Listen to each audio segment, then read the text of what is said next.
seems like there's no Malphite here. There is no Malphite here, so James has immediately lied to me.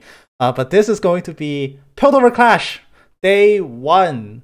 Is it Piltover Cup? I didn't even actually check the cup. Uh-oh. Hold on, let me quit the spectate for a sec.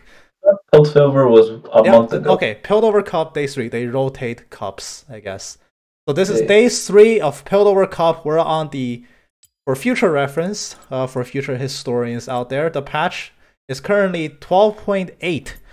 4 days ago, Swain got his mini rework where he became completely useless.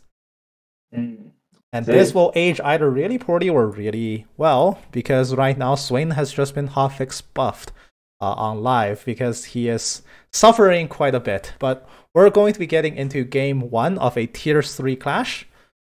Right now, just by looking at the matchups, we can predict the... well, we know what red teams are because we know them personally, so... Top lane matchup is going to be Cho'Gath against Nasus. The jungle matchup is a Viego going up against Jarvan 4. Mid lane, it is Syndra going up against Ahri. The bottom lane matchup is Misfortune Lulu going up against Ashe and Senna. In about a minute, we're going to go on into Game 1 of Piltover Cup Day 3. And hope you join me today on this wonderful cast as we get ready to cast some Clash games. I have not done this in a very long time, and I hope I'm not too rusty. Are you nervous? Kat asks, which team are you rooting for? You're rooting for the red team. That is the team that has requested me to cast for them. We want them to go 3-0. Am I nervous, Hamza? The answer is no. I don't lose anything if I drastically screw up and make this the worst cast of all time. I have nothing to lose, so nothing to be nervous about. The only thing I am nervous about is I hope I don't start developing hiccups halfway through. Because I ate not that long ago. So in the top lane matchup, how hard does Cho'Gath win? How hard does Cho'Gath win? Difficult question. Cho'Gath should not lose the lane, but at the same time, Cho'Gath also does not have enough pressure onto Nasus to stop him from building up a lot of steam. The idea is Cho'Gath doesn't care, because Cho'Gath. It's true. Plus his passive really gives him a lot of sustain in lane. His passive does give him lane sustain, but that's also kind of besides the point, because you also just want Cho'Gath to be a big, beefy counter-engage. So if Nasus runs into your team, the idea is that Cho'Gath can stop him from running into your team. That is true. All right, so we're going to be heading into the game. Pardon this black screen for a second. It's going to soon be soon going to be filled up with the loading screen. Works.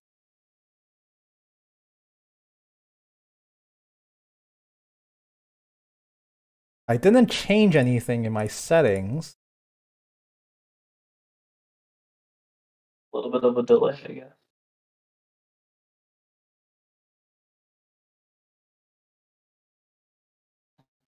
Sub to my OnlyFans. These team names. Wait, really they creative. actually named their team Sub to my OnlyFans? Are you kidding me? I mean, it could always be worse. It could always be worse. So I wanted to be like, you know, the team name Hamza last place TFT. Feel like, you know. Okay, but in our defense, when we named that Clash team, we had like 20 seconds to think of the name. I'm gonna give Jackie Chan a 0 out of 10 for naming.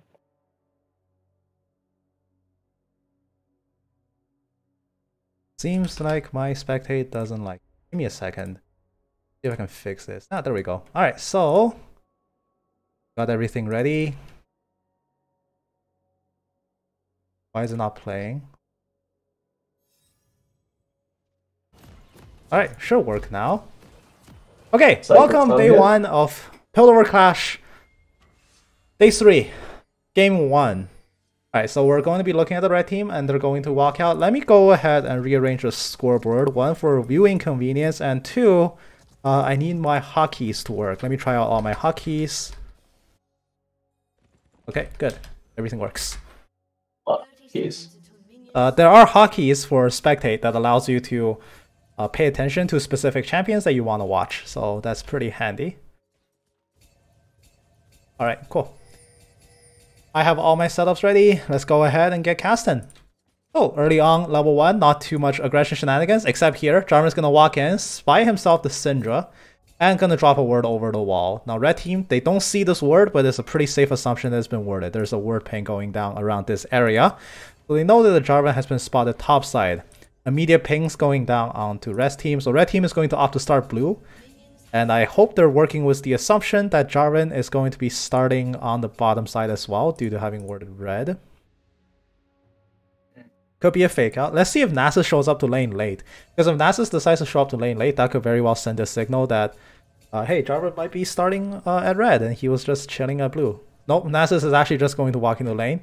That should be information given by the top laner saying, okay, Jarvan is not starting at blue buff. Jarvan is starting red.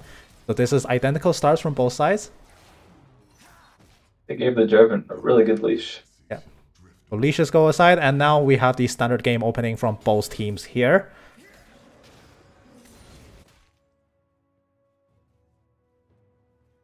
Here we go. The game has officially begun. Gonna have Senna Ashe going up against Misfortune Lulu. Two very not meta picks. Although the bot lane meta now, as I'm led to believe, is literally just Lucian Nami against someone else trying to survive against Lucian Nami. And this team is neither of them. So we'll go ahead and see which team comes out on top here in the bottom lane matchup. Ashe does have pretty significant range advantages against the Misfortune in lane, and Senna can also contribute to a lot of the poke. Senna does ideally like more tankish supports because she can just farm souls for free off them, and enchanters can actually shield off a lot of her poke and even retaliate against it. So that is also something to watch out for. Senna marks the champion but cannot pull out the soul. Going for a very brief trade here, chunking Ashe to very low health. And it's going to grab a soul and back off here. So far, currently, I will give the bot lane advantage here to the red team for some good early trades. See that? You can see that James is pushing up on the top lane. Yep, so on the top lane here, we're going to have Cho'Gath pushing the Nasus, as to be expected. Nasus early on really just can't fight into, well, anybody. The lane can swing, depending on if the top lane is inclined to start having picnics inside Nasus Spiritfire. But aside from that, we're waiting for the first bit of action to come into the game, which is most likely going to be when the jungler decides to gank. Unless some really explosive action happens bot lane right now. Oh, the Misfortune getting chunk so low, flashing away from the center. Double flash coming in from the blue team as well. There is the Ranger's focus. Ashe takes her first blood. She will not tank a second tower shot, be taken down there. Meanwhile, on top lane, there's going to be another skirmish going up. Cho'Gath flashing away, missing the rupture. Now Viego's caught in the 1v2 because the Cho'Gath can't assist. And here he comes. He's still going. Spectral Maul going to get a stun. A stun over the wall from the Syndra as well. And now the Cho'Gath is going in. The flag comes down, poking him down to about 100 health. And he's going to call it out from there. No deaths from top lane. That's going to involve 5 people. Overall, summoner exchange, red team blew a lot more. Nasus held on to both of his summoners as well as the Jarvan. Meanwhile, bottom lane, because the Misfortune is missing, Lulu's tanking a lot more punishment than usual. Ashe is soaring ahead with a CS lead here. Not even a fake CS lead either. The wave is just now coming in. Straight up doubling the Misfortune CS.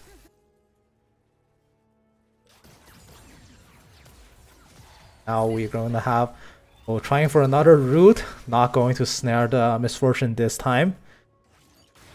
But the trades are still coming down. Now, blue team have not gone back yet. Ashe is just sitting on 2 cookies. Jarvan has come around as well with the Viego. They're matching each other's movements, but Jarvan has beat him to the Scuttle Crab. This is on the word, so they see it being taken. So Viego's likely going to just take Grump and not go for the skank, I hope. Just going to go clear his wolves. Oh no, he is. Let me see him. He is actually... No, he pink worded over the wall. He saw that word. So probably just call it off and go farm wolves. I mean, a Viego gank from this angle is pretty difficult. Yeah. Oh, wait. No, he is coming in. Vigilance turned off. There's the miss, but it doesn't connect with the wall. There's no extension. He pops himself out way too early and goes in on the center. Senna will just simply flash away, catches a glitter lance to the back. Gets slowed down, but that's no skin off her back. No problems at all. Viego's going to go away, swipe away the word. He hasn't cleared the jungle camp in a hot minute, but neither has the Jarvan. Now he's going to go back to farm, but there is an Armory prowling around in the river, not going to find anything. Senna puts up the mist, and they're going to clear away the pink word. Essentially for free. The red team expends The red team expends a cost in time for the gank as well as a pink ward, and they get the Senna Flash out of it. Blue team bot lane does need to back, I believe. Yeah, Ashe is sitting on 1600 gold. She can definitely just go back and buy items once she shoves a wave in. So now it's in their best interest to just shove and back. Just clear that wave. Oh, missing the cannon. But just clearing that wave, backing, Ashe can pick up a lot more power. Meanwhile, top lane, Nasus has beaten the Cho'Gath to level 6 because Cho'Gath cannot farm that big wave. But I believe he is... Oh, he is halfway to 6. Clearing that wave definitely gets him there. Now this wave is crashing under the tower. Meanwhile, mid lane, Syndra will stun off the Jarvan 4. He's not going to go in. Viego's over the wall. He's getting swept out. They see his silhouette. They know where he is. The Maul does connect long range. Max range onto the Jarvan. He's been stunned up. Fall over the wall to try to stop the Ahri, but the damage focus is not going down on the Jarvan. Jarvan will flag and drag away. That's going to call the end of that fight as well. And so far, aside from that solo kill bottom lane, there hasn't been another death. The junglers are trying to match each other, stunting each other's aggression. No major plays are happening. And the Ashe, for some reason, still has not recalled. She is sitting on a treasure trove, but just not spending any of it. Seems like red team is backing, so is blue now. Blue team is going to recall and lead the way to crash in the middle. That's a neutral wave state, and both sides are going to back, but red team will come back to lane slightly faster. But Ashe is going to go back for Noon Quiver and complete the boots. This is a pretty decent power spike here. Not going to get you any extra kill power, but it's going to get you a lot more consistently strong. Viego's going to come in, says, "This is my crab, back off!" And the Scuttle Crab will run towards the side of red team, giving them the free kill onto the Scuttle. That is also going to be the jungle item complete. Viego gets his jungle item complete one smite sooner, thanks to having won that Scuttle. And he's going to back on top of the Ashe Hawkshot, so blue team knows exactly where he is. He's just going to recall. Then it pings out Viego ultimate, signaling that he is level 6 and he's ready to start making execute resets. Darwin helps himself to his second red buff. And meanwhile, top lane, another fight is going down, but the Nasus is running low on mana. Nothing's going to happen out of that. Meanwhile, bot lane, the Misfortune is snared up again. But there's no kill this time. Now, notably, it's been so long since the last play. Oh, hold on, Syndra. Syndra might be dead here. Ignite is still ticking. One more take of Ignite, that's it. No, the Ahri Spirit rushes in, gets the kill. It's another solo kill going for the way of blue team, taking down the Syndra in mid lane. But it's been such a long time since bot lane had their last play that their summoner spells are all back. Now, Lulu is also close to level 6, I believe. Yes, 1 minion off level 6. She actually has more EXP than her AD carry here, just by virtue of not dying. Spectre of Mouth coming out. This is a Nasus with no escape summoners. Well, aside from Flash. Just going to use Flash to get out. He had no mana anyway. He can't possibly fight that and win. Jarvan's going to help himself to the Hextech Drake while the Viego is ganking top lane.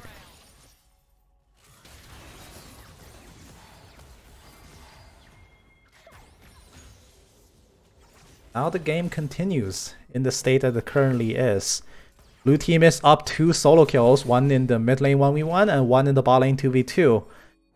But they don't really have the gold lead to show for it. I believe most of this differential is being made up by... I think it's just being made up in the jungle. The Viego's farming slightly more efficiently. He has tier 2 boosts already to help him get between camp to camp faster, as well as the Sheen. Get himself for more early game power. Oh, but there's a long distance arrow sniping onto the Syndra. She's been locked up in the cage. The CC layering is perfect. No chance to get out. Blue team secures another kill. That long distance arrow doing the trick.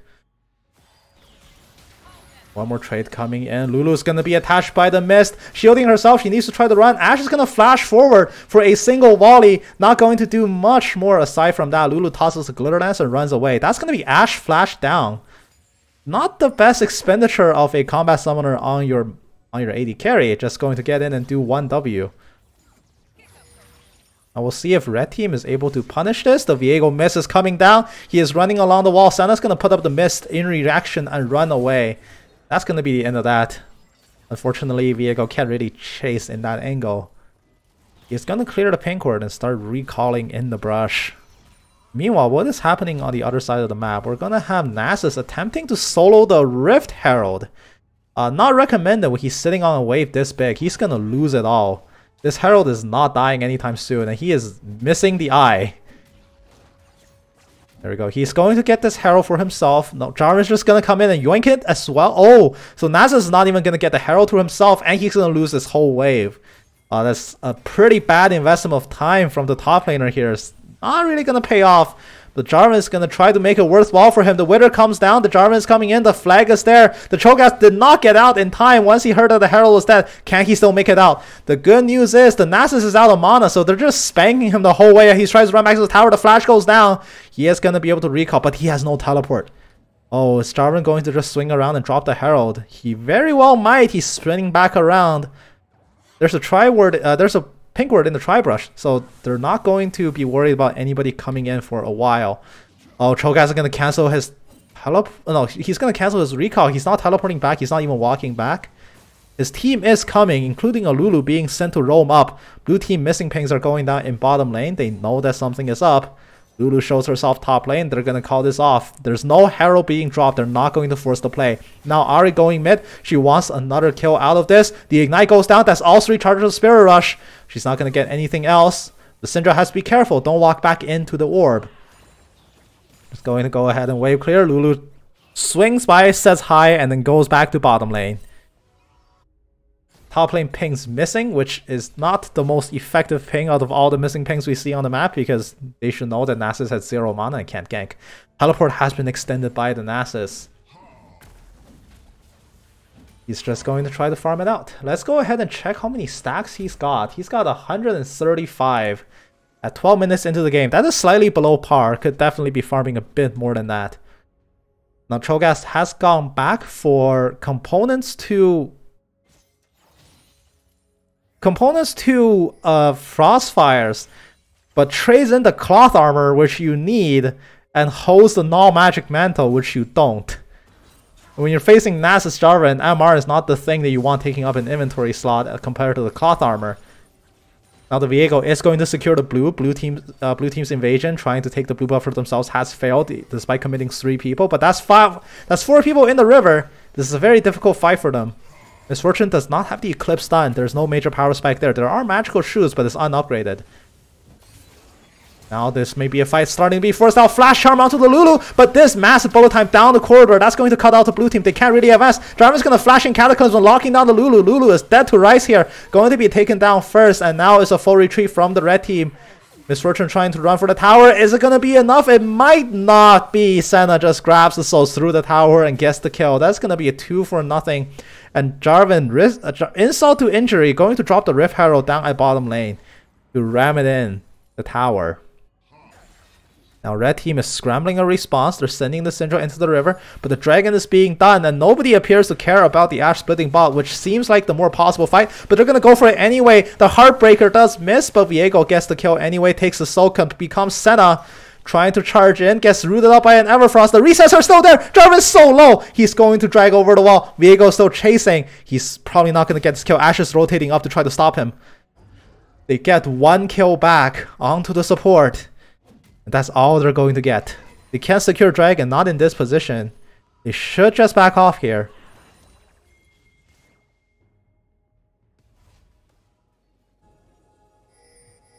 Now Miss Fortune has returned to lane. She's down a level. She's down 2 kills.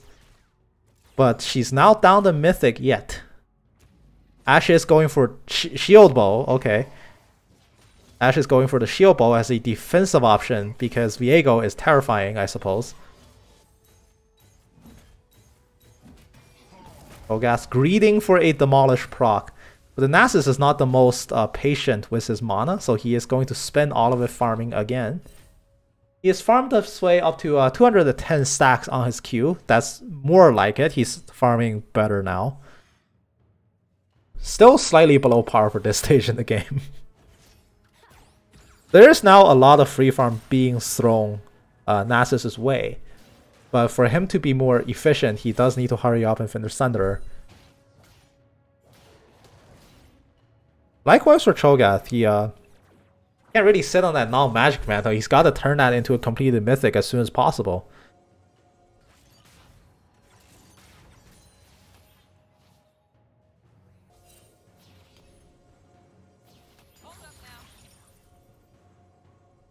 good news about red team is when you look at blue team's composition, that is a 480 threat with 1 AP in the form of the Ahri. And you don't really build specifically for an Ahri anyway. That is an Everfrost version of Ahri, which means he has substantially lower burst than the Luden's Echo version. So for a tank player, if you just mass up a critical amount of armor, there's no realistic chance that you can die. Which is the good news, that it's for a tank this game, building is very easy. Well, Jarvan's going to Cataclysm and look for another lockup. Ahri's going to Spirit Rush following through the charm and max distance hits. Oh, the vehicle dashes the wrong way and doesn't get anything. The Ash Arrow flies through, hitting the corpse of the Syndra, not going to do much. But Syndra gets picked off again and dies. And now blue team going to go ahead and pick up their second Drake. Miss Fortune is just going to wander nonchalantly through.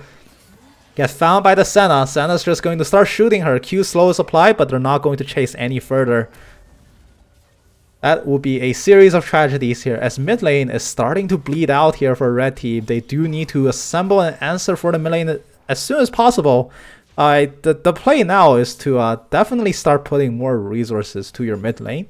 It's a bit too early to start swapping people. Definitely not yet time to put your bot lane mid or anything, but do need to find some way to stop the Ahri from starting. She's going to start looking to roam to side lanes now. Ideally, if your Ahri is this far ahead with Spirit Rush, you can get to side lanes very quickly and start messing up their day. Bot lane is already pretty behind here for red team, so they're probably going to try to look to attack top. The second Herald is up as well. I believe both Jarvan and Nasus, yep, just going to help themselves to that as well. However, it's a little bit too late for them. The top tower has already fallen. They have been placing a very inordinately high amount of interest into the Herald, and in return, the Nasus has given up quite a bit of resources. Well, but this is not a fight that you should be taking. Herald was killed, so you know that reinforcements are right behind this Nasus. But can they make it happen here? They're just trying to lock down the Cho'Gath. Cho'Gath does have a flash, but can he make it out? No, he's just going to stand his ground here and fight. The Rupture is there. He's just going to be taken down here by the Nasus. Soul is claimed away. Nasus stacks him up. Well and good. Now looking at the mid lane. Now Syndra does have the better item for bursting. Luden's does shred through decently squishies, and Ahri has not really built any defensive layers.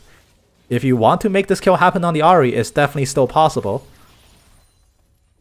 When you're just talking straight head-to-head items, Luden's definitely does beat out the Everfrost in the context of just nuking someone down. But they're not going to try to make for this play. Jarvan is already waiting in the wings. He wants to make something happen. He is, unbeknownst to him, standing on top of a ward. And Syndra decides to call the bluff anyway and walks dangerously close to the Jarvan, almost getting engaged on, but unfortunately the Jarvan was falling asleep in the brush and did not react.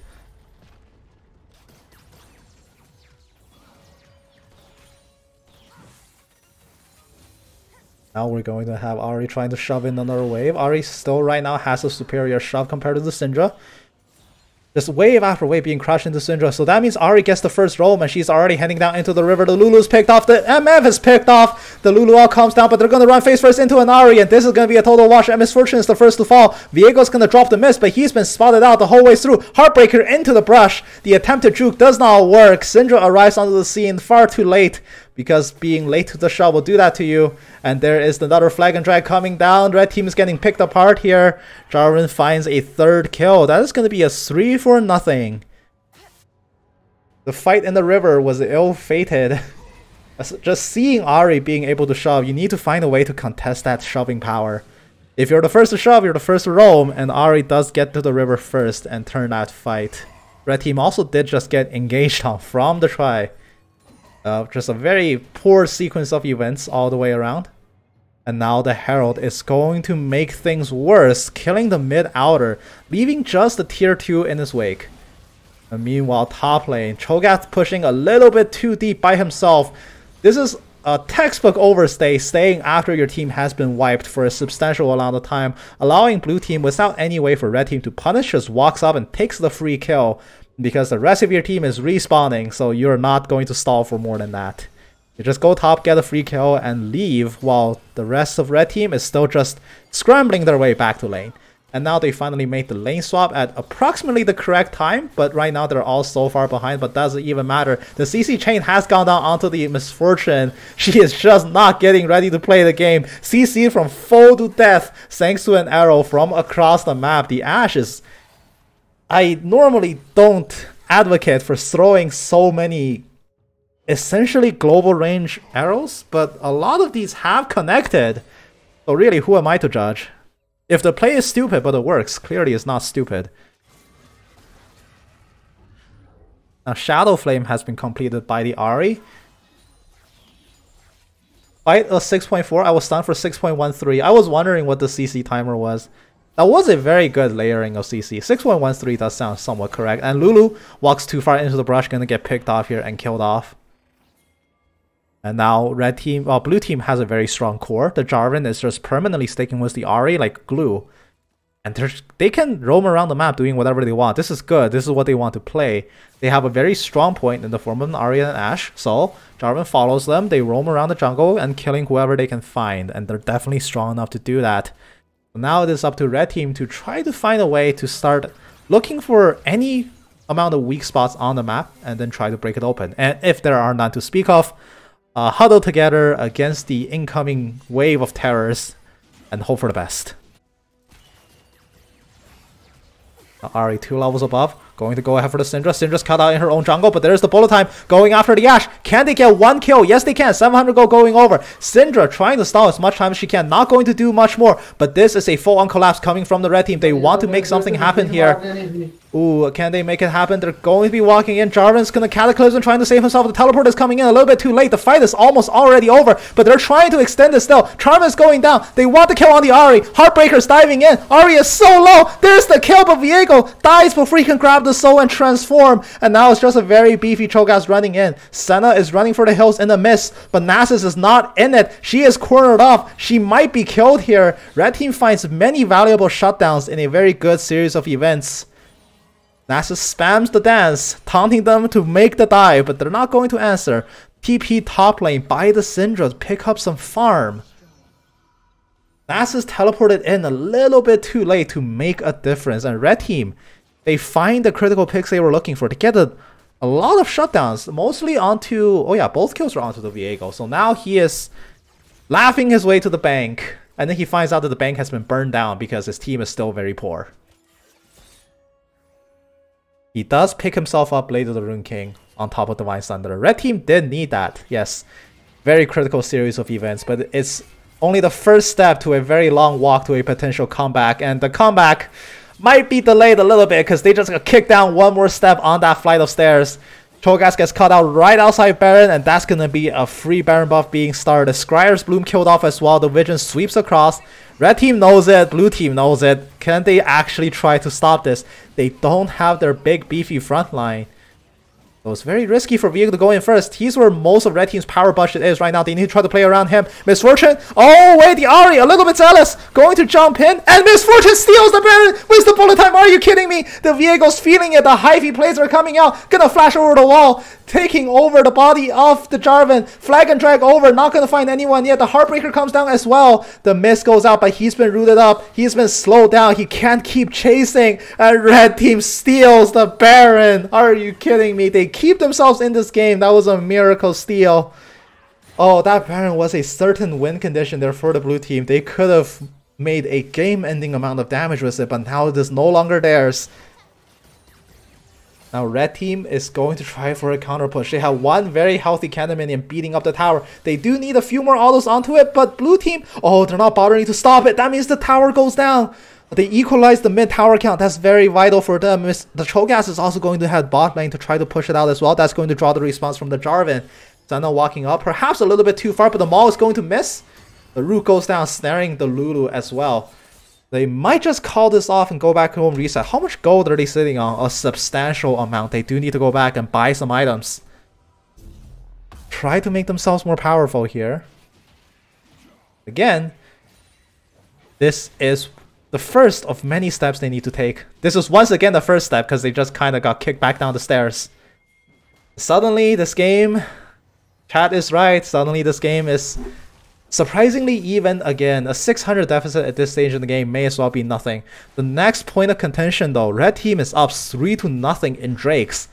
The Infernal Soul, while not a game winner, contrary to popular belief, is a very strong increase in power. Oh, but that's a good pick. Jarvan gets caught in the river. You just really want some crab meat. Just overstayed for a scuttle. He did die too early, and the Viego are a little bit too hypey, going for an unworkable dive, and the Lulu is taking a bath under the enemy tower. We just pretend we didn't see that.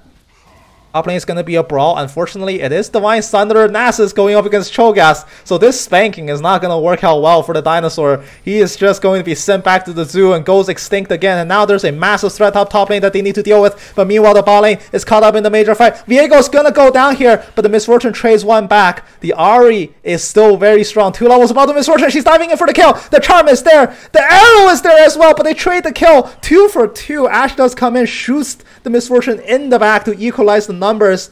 Syndra has been called top to retaliate, but red team suddenly have 4 dead. And that's going to be Infernal Drake coming up, and blue team have the edge on it. That's going to give them the soul. Which, again, not a game winner. Infernal Soul is annoying, but it is not a killer. It doesn't really make them do that much extra damage. It is just going to give them a appreciable increase in power.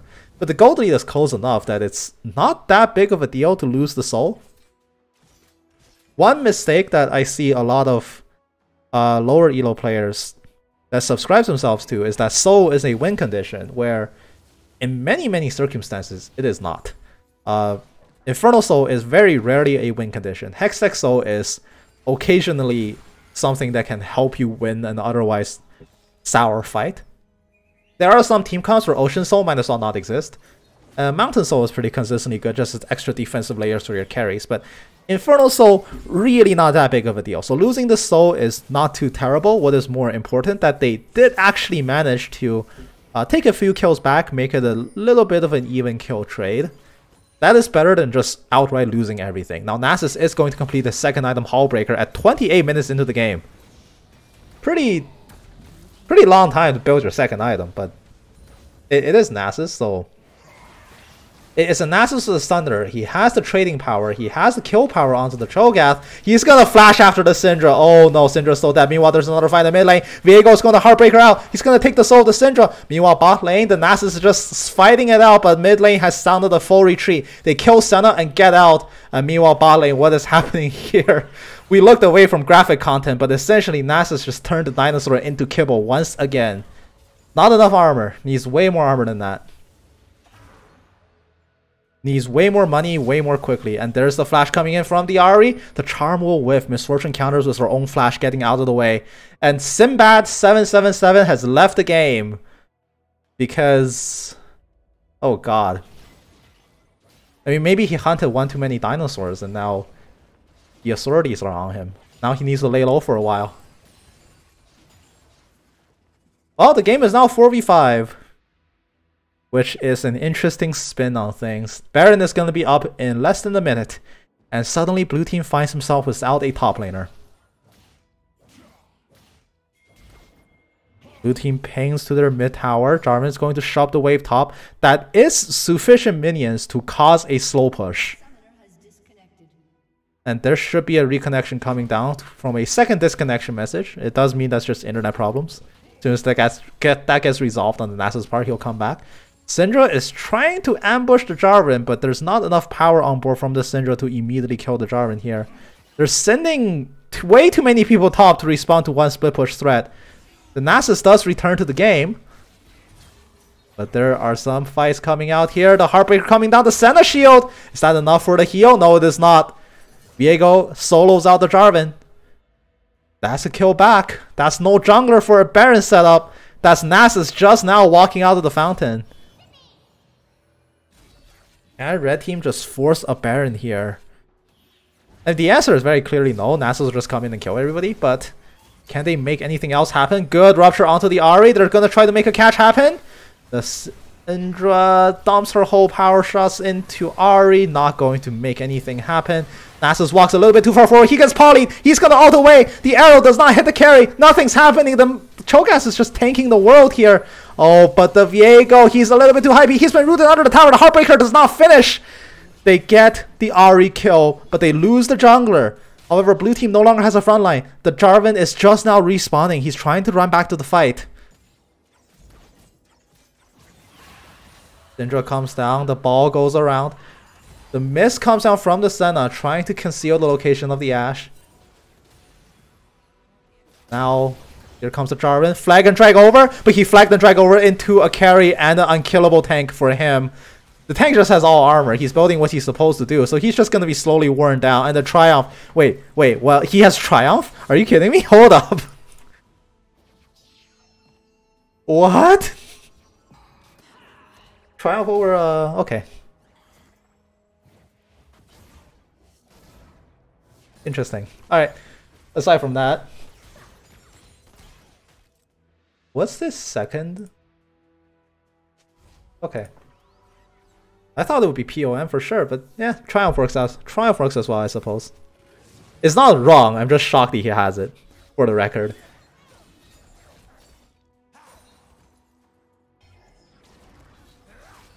Now Viego is going to help himself out to the blue buff. And now the game is at a very interesting pace, where blue team no longer has the gold lead. At least not technically. On paper, they're still stronger. We can set aside some gold just in favor of having the Infernal Soul, which, to be honest, is not that substantial of a power increase. It does get reflected on the gold graphs, but if you're strictly to compare the two teams' power levels, blue team's still slightly ahead. However, the split push Nasus here really not doing too much with the items that he's been given. He does need to start killing a lot more towers a lot quicker. This game is far from over. It is, for all intents and purposes, dead even. But if it's dead even unless it becomes a team fight in a 5v5 situation, in which case blue team has a lower ceiling to mess up. It's the best way I can put it. Now, the Nasus is not going to find anything, and the Syndra picks out the Senna, so that's already 2 kills to nothing. They're going to rotate down. The Elder is spawning. If red team wins this, it will be huge. Nasus is chasing in. The Jarvan is trying to run for dear life. He's going to pop the Blast Cone over the wall, but there is the kill coming through already. There's no jungler. There's no top lane. There's no support. This is happening. This is Elder buff. They're going to take the Elder Drake. It's the classic give up 4 Drakes and get the soul strategy, and I can't believe they're actually doing it. Perhaps not intentionally, but they're actually doing it. They are going to help themselves with the Drake. There's not even going to be an attempt at a contest. And now they're marching straight to Baron.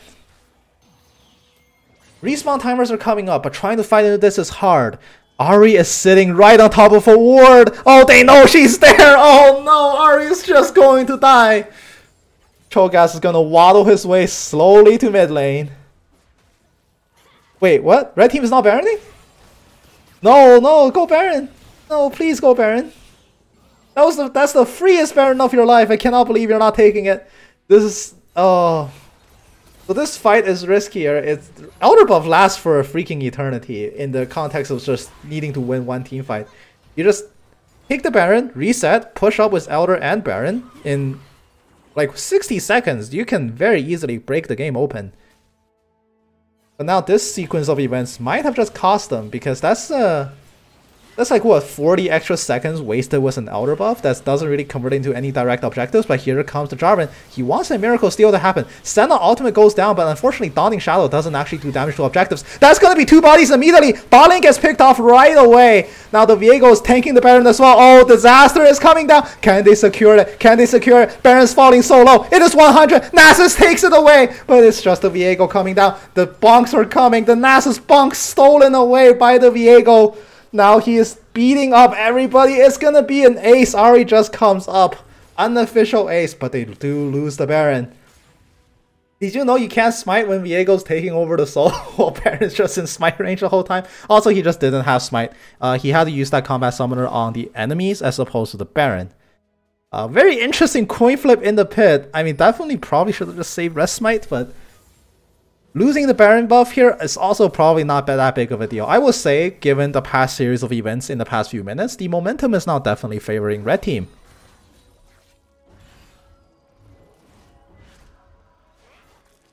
Well, I mean, it's now very winnable. So the next major objective doesn't come up in about 3 minutes. If it goes well, you probably don't need to wait for that cooldown. You could just make another catch and end the game. Oh, but the arrow. Oh no, the Syndra's just gonna eat the arrow. The CC comes down, shut down, goes to the Ahri. Okay, so that probably throws a wrench into things a little bit. Probably a little bit more difficult to make things work.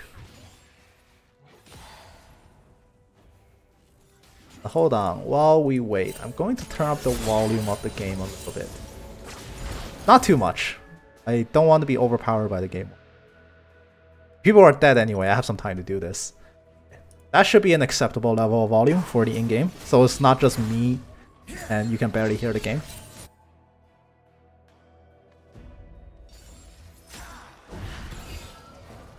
Okay, well... There's the Misfortune bullet time. Oh, that's a beautiful ultimate. Catching down 2 immediately. The Lulu's gonna be gunned down by the Stolen Senna as well. Well, not the Lulu, the Ahri rather. Is gonna be gunned down as well. Lulu supporting in. Flash Maul. Oh, that's a catch onto the AD carry. That's 3 bodies. Cho'Gath's gonna teleport top for the fight of a century, and then Nasus just walks away from the cage match. Viego stealing the Ashe. Oh, the Nasus is TPing. Cho'Gath's not gonna go look for him. Cho'Gath's TP top. He can't be here.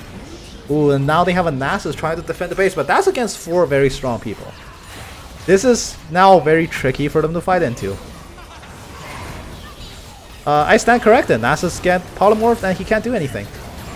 Yeah, never mind. This is just a win for red team. They actually do it. They make the comebacks happen. Very impressive series of events. They make the critical catches that they need to. And in return, break the game right open. Comfort zone from behind, and red team, I believe their team name is very cursed. Was it like sub to my OnlyFans or something? They're going to go ahead and take game 1. Now we're going to be in an intermission period as we wait for game 2 to begin. Alright, so that is the end of game 1. We're going to be waiting for game 2 to begin here. They're scouting for clash. That probably means it's either in the 5-minute interim before the game starts, or they're already scouting the enemies. Alright, who's still in this Discord voice call with me? The silence means none. The silence means nobody. Excellent. Now let's go ahead and check out some stats from that last game. What's up? Oh, you're here. I see. Hello. Hello. That was a pretty nice coin flip at Baron there. It was a pretty nice coin flip at Baron. I actually want to... Hold on. I actually want to watch that back. I want to see what happened. I think that was... I do think part of what happened was Blue was Nasus felt he was more powerful than he was and got picked off later in the game. And the jungler kept getting picked off the end, going no one followed. Yep. There were definitely a lot of very critical moments in that game where... Yeah. They shouldn't have done like they shouldn't have just like stood in the middle of nowhere. Baron play was only the reason. Yeah, that Baron steal was very good. I do want to see what happened at the second Baron fight because I don't know where Viego's smite went. I wanna take a closer look at it. My Discord stream is still going, right? Yeah. Yeah. Okay. Good. You're just loading. Yeah. Good. Hey, they're still scouting for clash. We got time. I want to see 2 things again. I want to see this Baron steal. That was I want to see how this. I want to see how this got coin flipped away. This is the first Baron. This is where they stole it. Yeah. I think that was MF ulti. Yeah, that was MF ulti stealing it. I want to see what after happened. the Ahri got caught. So Jarvis still has the. Okay, so yeah, what the hell is this? What is this? I don't understand this Spirit Rush in. That's gonna miss and oh yeah. So yeah. That's dead, but Misfortune winds it up. And Jarvan is... Oh, he smited at... 8 health. 8 health. He smited at 946. Oh. And then the haunting. 8 health steal. 8 health. Hold on, let me see if I can get that exact pixel. That's painful. Hold on. Oof. Alright. Coochie man. Alright, Coochie man. How do you do this? Okay. 946? Smite to 8. Oh, smite to 8. Oh, that's gotta hurt. 8 health, and that just gets taken by the misfortune. That's gotta hurt. That sucks. That's a Hamza Hey, look, play that's right me on the there. stream. Hello, Connie. Did you guys get into game 2 yet? Are you guys still waiting for them to finish?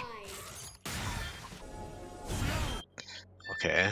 Oh. Did where's you the like second when I player? walked under a tower and still completely still fit? Okay, 1.5 minutes, thank you. Yes, I did like that moment. I'm not going to look at it again. Oh, this Your guy mouse just gets disconnected? Oh, that was why? Oh, that's unfortunate. And then they go for this, right? Yeah. Yeah, they go for this fight. I don't know, yeah, this is just getting caught out. I want to see, when did blue team take that Baron? I want to see what happened at this fight. This was a very chaotic fight, so... Oh, hold on. Bro. Okay, so they're still coin flipping, but now red team bot lane just dies, but they're still, How did Viego get on the other side? Did he flash? Oh no. No, he's still in the pit, he's still in the pit. Did he smite yet? He smited. No, that That's a was not smite. his smite. That was not his smite. Jarvan smited. Jarvan smited to heal. Okay, Jarvan smited Baron for heal. He's gonna die. Now, that's the takeover. Oh, he just never smited then. Hmm? What? I don't. Did the summoner timer bug out? Viego, well, I don't think he. Did he don't not think- smite? I think he was too busy fighting. Fighting, smite. fighting, fighting. Fighting. Okay. Gets the soul. This is like he grabs the soul. Right. What happened Yeah. here? Smite. He smited for health at some point in that. Okay. It looks like he smited the Baron for health. I think think, so. yeah, Yeah, that was- Baron just lost. no, it was him. Yeah, that was Well, him. it was him. So it was And him. where's He the smited Nasus? it. Nasus bonks this. Oh, he's so close to burning! Oh! Ooh. No, it's okay. Oh, he takes the Baron and then the Elder kills him. Yeah. Oh. On the same frame. But that's a wash, because they still lose that fight. They pick off red team's bot lane here very early on, but But Viego. they can't make the rest of this fight happen, because you had to full fight the jungler, but they weren't doing that for some reason. Like, I want to see what was their DPS doing. They were shooting the Cho'Gath. Oh, They got there's- stunned. yeah. There's also a really good Syndra ball here that stunned them out. Wait, she didn't ulti. That could have been a straight Ash kill. Instead of backing off. No, there wasn't ult. Syndra has no No, ult. cooldown. Syndra has no He ult. just got no ult anymore. Oh. What is their DPS doing here? They're hitting Cho'Gath. Okay. They were hitting the Cho'Gath. That's not the correct target. Okay. The plan is to win. Wait, that was the ult. That was the ult, yeah. That Alright. was the ult. That I felt like that ult could have came out earlier. But Interesting. Alright. Oh, they're in champ select. Okay, we don't have to wait for that much longer. Thankfully. I have a 2,000 step plan that's fail proof, Connie says. I would like to hear at least 4 of those steps. 4 steps. They're just 4 of those steps. That's like what, 0.5%? One step is lose. The first step is to lose, and then the second step is to win. Yeah. At some point, losing and winning must both appear in 2,000 steps. I feel like I've been in their practice games. The first step is to buy items. I think. Is the first step optional? Perhaps. Yes. We'll have to ask. We'll have to ask. Yes, it is. I believe the first step is actually guess through champ select. You know what? Actually, you might be right. You Oh. might be Also, right. look at these bans. Zeri, Aphelios, Urgot, Malphite, Vlad. Hey, It's kinda- Griffin, who plays Vlad on that team? That's a very good question. Why did Only they Storm ban Vlad? Pants. Only Storm Pants. Only Storm Pants? Okay. I don't think I've seen Storm Pants play. I mean, he might have played it one time and it worked out well in a Clash game, and they just didn't want to see it. I was in the Discord when they were in Champ Select and they laughed at the Felios ban too. Yeah, I can see that. Yeah. Who is it? Header? Did Header ever play a? No, it's Does Haley. anybody have a Felios games on record? Haley has been spamming a lot of Felios games actually.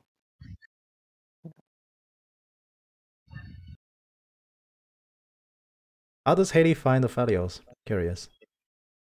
They have a lot of fun. Interesting. Yeah, they have a lot of fun. Let's leave it at that. I only find Torment and Oh. Imperial. That's because you play with Hamza.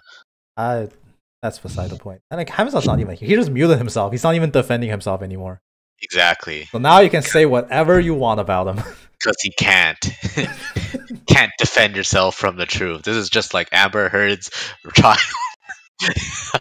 Ooh.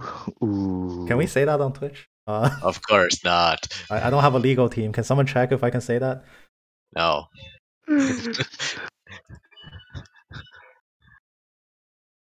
I mean, we're only speaking some truths, right? Like, I feel like if it's already been in a trial and it's already been said, you can't really deny it anymore. I mean, I will say, like during a work day, if you just keep the trial, the live stream of the trial in the background. I saw the memes and I was like, I don't. It's these are just free memes, right? ASMR. There's weird. When you listen to like chord exchanges, it's just free ASMR. Yeah. I mean, Sure. sometimes it gets pretty wild in the courtroom. Not always. I mean, every time it does get wild, there's a meme made of it. Yes. Yeah.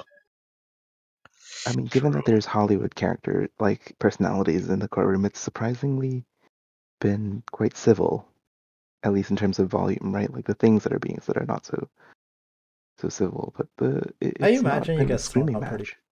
You get uncivil. It is a courtroom. But it's also it's not also Hollywood. just they're from Hollywood. It's like, but you know, if either person started raising their voice in the courtroom, it's also just pretty damaging to the case. Like part of the point in the whole exchange is, like the whole point of the whole exchange is just kind of rattle the other side and make them say things that damage them, whether by like behavior or otherwise. Grumpy Tiger says feels bad blue team. If that jungle has been 8 damage off that smite, would have been a different game. Yeah, that's what happened in TL versus EG game 1 too. Okay, well, but in the EG game it was because they in hit the EG that, game like, because Santorin got right? Unlucky. This game, I believe the Jarvan straight up missed it. Just a little too anxious. I mean, I was looking at the timer. I was like, did the same thing happen in this game? Did it happen again? No. Oh no. No, it didn't. He just got a little too anxious. Yeah, he smited at 946 at the same tick that another DOT was burning it. He waited like what, 2 frames? Yeah, it would have been their Baron. That was bounty on top of Baron steal on top of Ari killing herself for no reason. So that was a pretty good first step to a comeback. And he throws. I've also never checked everybody's elos. We got store 1s, 1, gold 4. I want to check the elos of those 3. Hello, friends. Oh, hello. And Logan stream. Wow, that's rude. Wow, hit him with I the clan. expect a written apology. Wow, there it is. Right. Is the clash still going on? Yes, we have just finished game 1. Oh, really? Did they win? Yes, it was a very exciting come from behind victory. Yeah, from behind. Straight from behind. Straight from the behind. Logan, are you streaming? I am streaming on 3 different platforms.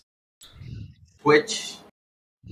Twitch, Discord, as well as, well, not the stream, but I'm locally recording what I'm streaming as well.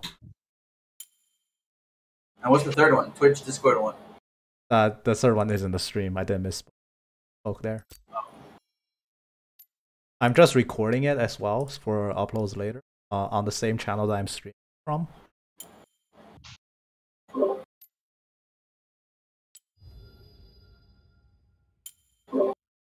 Wait, you can't just like stream a Twitch and turn it into a VOD? I can. I've done VOD exports one too many times to really like it. The quality usually is worse.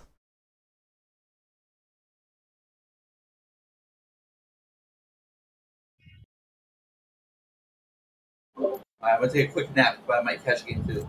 Alright, well, game 2 has begun. Let's go! Alright, so here are the matchups. We're going to have Malphite top going up against... What the hell is that? They drafted 3 junglers. Oh, whoa. I think that's a Warwick top. Oh no. Okay. Okay, they drafted 3 junglers. Okay.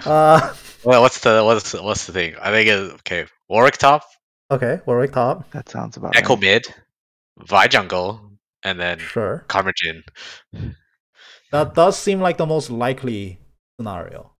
I think that's pretty it. I wouldn't be shocked if they just somehow flex the Y top, but then again, Y top into Malphite is suicidal. That's kind of That is suicidal. Okay. Alright, well, we'll see where they position their players, but it does seem like I'm just going to assume it is the most standard same pick. So Malphite top against Warwick. We're gonna have Graves jungling against the Vi. The mid lane matchup is Echo against Kayle. Bot lane is Sivir Morgana going up against Jhin Karma. Jhin, as you know, really loves Enchanter supports because they can buff his attack speed. Yeah. That is clearly how it works. Well, is that Juice World? It is Juice World. It's Juice World. And Tong Long Jong. I'm still waiting for, like... I can't repeat the name on stream, but they did play a practice game before this. I'm still waiting for a very non-PG name to show up, so I can at least meme. I definitely can't repeat the name of the Wukong they played against before Clash on stream. I might get banned. Oh. But, I see. it'd be funny to have a memeable name show up. Yeah. Alright, so 20 seconds in, we're going to begin game 2. Blue team is banking it all on the Kayle scaling. And they have, well, Kayle and Sivir scaling. And they're gonna have Graves to try to get them there. So now it's up to Graves' best interest in this game to most likely camp. Well, not camp, like protect mid as best as he is able and camp the crap out of bot lane. This is a top lane weak side because you can't gank a Warwick. He will just kill both of you. Fair. Oh, yeah. Alright. That is. Okay, so sub to my OnlyFans against Don't Worry, We Scale. Game 2 of Piltover Cup, Day 3. Welcome to Summoner's Rift. We're going to get the Summoner's Rift loading, and we are in. Let's go. I'll go up the scoreboard, take away the chat. Well, not take away. I'll go up the chat, and we're going to rearrange the scoreboard so everybody knows where each other are. This. There you go. Alright, cool. Let's go. And now blue team trying something cheeky. They pull their Malphite, and they're going to immediately walk into a ward. Uh-oh. Oh, that's Scene. Alright, okay. They're just gonna keep going. They don't know the words there. Uh-oh. They're gonna expect this. Karma's just gonna drop in power Q and snicker and run away. Now they're being besieged on all sides and they have to pull out. Interesting. Alright, so Warwick top is an IQ test for a tank. An IQ test that I keep failing because I don't build it, but will the Malphite rush above all else Rambo West? I feel like it doesn't help because Warwick's not interested in fighting a Malphite. It will stop him from killing you. Yeah. Like, for the record, you are not pushing him out of lane. Yeah. But you also luckily don't need to, because Warwick is not a champion out of lane phase. He scales off getting a lot of kills, and then hopefully the enemy team doesn't give up, because once the lane phase is over, he doesn't really do that much. Alright, so we're going to have standard jungle clears. They're going to be mirroring each other diagonally, so they're both going to start at their red buff. Now, once again, if blue team is on the ball, they will immediately call bot lane arrived in time, top lane did not. Oh wait, Trevor just standing in the middle of nowhere. Gonna take a chunk out by the Echo. Using the Starfire Spellblade on the Echo instead of going for the farm. Interesting strategy. Oh, now Warwick's just going to start early trade. Just going to win that by default because Warwick early heal comes down to protect the Morgana. Sever heal gets pinged out here as well. There's a Warwick. Oh, James. Oh, he's so dead. He's alive. Oh, okay, fine. Time Warp Tonic. He has Time Warp Tonic. My god. He is going to live. And he is not backing? Wait, are you serious? Okay, he's just going to chug the rest of his Time Warp. Chug all of his pots, okay. Alright, he's just gonna chug all of his Time Warp and stay in lane. But he does have to respect the Warwick. He's level 2. I hope he has Ground Slam now. Now that's all of his Time Warp. He just got another burst of health. That's as much as he's gonna get. Warwick is going to Q onto a minion. Just start going to scratch. He didn't take... Oh, he didn't take Ground Slam. He took W level 2. Oh no! Oh, he didn't take Ground Slam. Are you kidding me? It just took me a solo kill going over to the Warwick. That's a pity. For the record, Malphite into Warwick is like Warwick's worst matchup possible. Yeah. But that predicates on the assumption that you're gonna be taking Ground Slam level 2, so he can't trade against you. But if you're just gonna be taking W, you lose the slap fight every single time. That's exactly what happened. And now Warwick is up like, what, 2.5 waves? That's a brutal amount of lead this early on. Now Kel's gonna get some help here from the Graves. Echo's gonna be sent running. He's gonna start drinking his corrupting potions as well. I don't know, that was a bad fight because he didn't fight in the minions either. Oh wait, this is a very early sneaky big attempt here by red team. Going to be caught out here by the Graves, but Graves, he pokes his head in and then red team immediately pounces on him and takes his lunch money. And Karma's going to shield up and run in, going for the slow. The Q is not going to land. By charging up the Vault Breaker, not gonna do it. Not gonna do it. Not gonna do it. Okay, Kale's just gonna casually walk away. No bad things happen there. And Warwick goes back and immediately buys a full pickaxe. My god. That's straight into Tiamat. Yep. Oh boy. Alright, did the Malphite learn his lesson? Did he at least skill up the Ground Slam? He did. Alright, well... Now, is he going to max the Ground Slam? I wouldn't, but... How desperate are you? No way. How desperate are you? At this point. Of course, it's not going to do anything. But as penance, he should just be forced to max Ground Slam this game.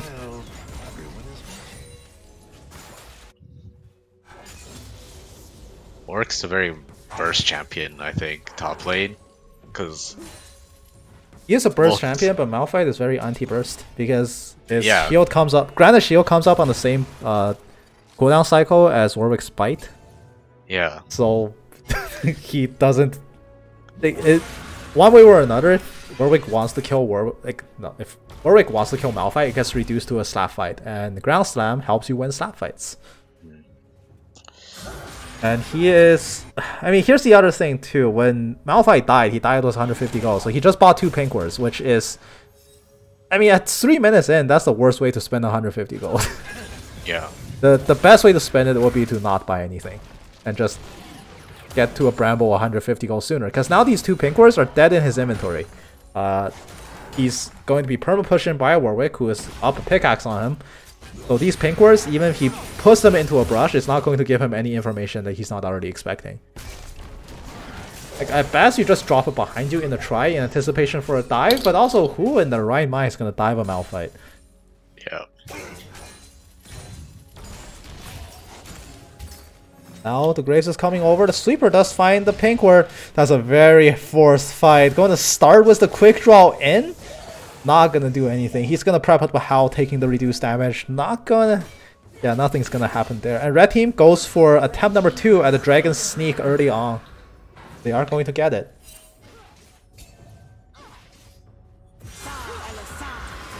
Oh, what was that? Now, Whoa.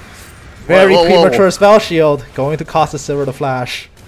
Whoa. That was a questionable play there, Sivir walking up like that.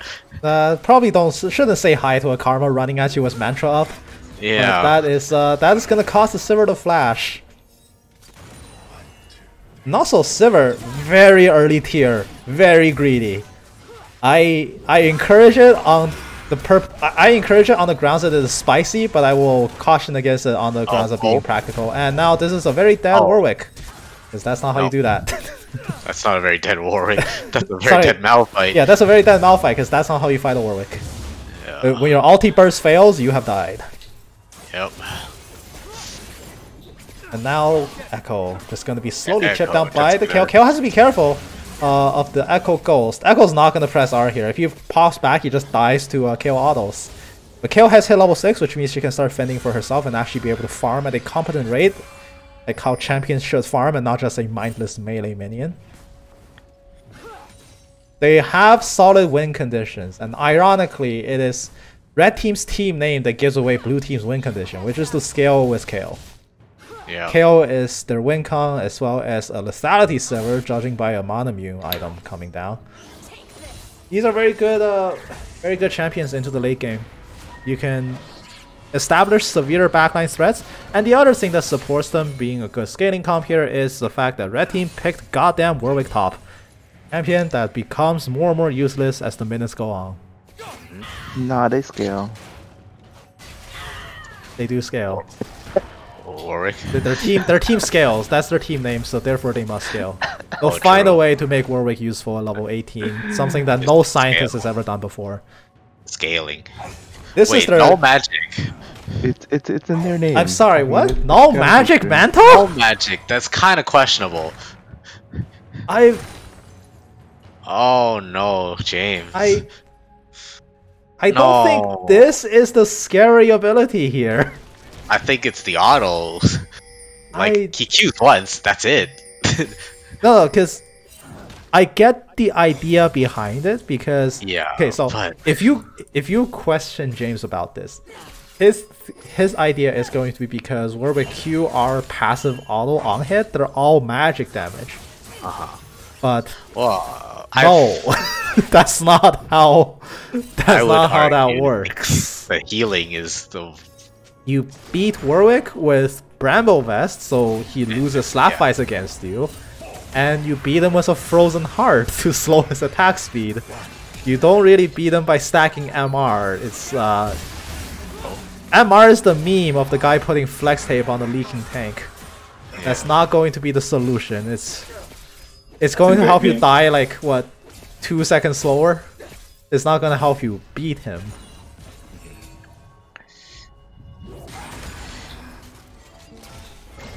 Right, but that's okay because we know this team now. We know their general playstyle, which is to feed like shit in the early game and then miraculously win later on. Warwick is going to go for the infinite duress. Oh, that's a questionable play. Unstoppable Force is very stoppable as it hits into nothing. Force Shot also going to whiff. That's a very I good think pick. it's strategic feeding, right? They gave. Oh yeah, they I'm gave sorry. the I'm sorry. shutdown. It's called strategic feed. I'm sorry. Yeah, I shouldn't have called it what Right, it they're was. I just should have. building those shutdowns for sure. My bad for calling it what it is. It's not feeding, it's, you know, Andy's favorite quote, investment banking. Yes, it's investment banking. You fatten the livestock. Yeah, as it were. investment banking. You They're give the just enemy team all your pro-farmers. money, and then you charge them interest when you kill them later on. Yeah. That's how the strategy works, I believe. This is pro farming. You gotta fatten up the cow first. Yeah, right? exactly. You don't want. Yeah, nobody wants to take a lean, underfed pig to the slaughterhouse. You gotta fatten them up. You gotta force feed them. You give them so many kills that they beg you to stop giving them kills. Oh, James. Oh, James. Oh wait, but the Kayle. Oh wait, the Kayle standing next to the ghost. No! Oh, there's the good reaction coming down from the Kayle. It is a self-disarm, so it can't return that much damage. Yeah. Oh, that is tempting a lion. I mean, the cleverer play is to save your ultimate cooldown and just run away and not try to bait out an echo out by standing near the ghost. Wait, whoa. There's What is the this fight play? coming down. Why is gonna flash out to the graves? Oh, the tree kill! The Jin does take it, but the AD carries get both kills. The 4-shot is coming down. The Dark Binding will miss. They're being sniffed out. Warwick's on the other side of the map, but they see the blood trail. This is a shooting range. The echo is coming in. The shooting range. Oh, parallel convergence. He drops into his own shield, but it's a little bit too far. He can't reach the targets. They need to clear this wave as fast as they can, but KO has been pulled. Alright, red team calls it off. They do the smart play. They don't throw the game on a dive. They're going to call this off. Unless Echo just stops his recall. Okay. Is going. Interesting. Alright, so they're going to handshake it, call a ceasefire. They're going to go back to their homes. Okay, hold on. What, James? James. Wait, what the hell is any of this? James, please. What is Sunfire gonna do? He is not beating Warwick in three years from now. Oh god. Okay, well, those are not the correct items against the long game. He's playing the team fight, not for lane. Yeah, he's playing for the team fight. That won't happen for another 20 minutes. That's okay. Warwick's that's an investment. He started investing early, remember? It's a long-term investment. You're right, the investment banking is coming. This is less investment banking, and now they're straight up getting robbed.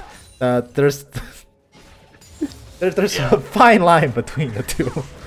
They may have picked a questionable hedge fund manager for sure, but we'll see what happens. Well, maybe. Oh, never mind. Here's the Warwick. The scratching has begun.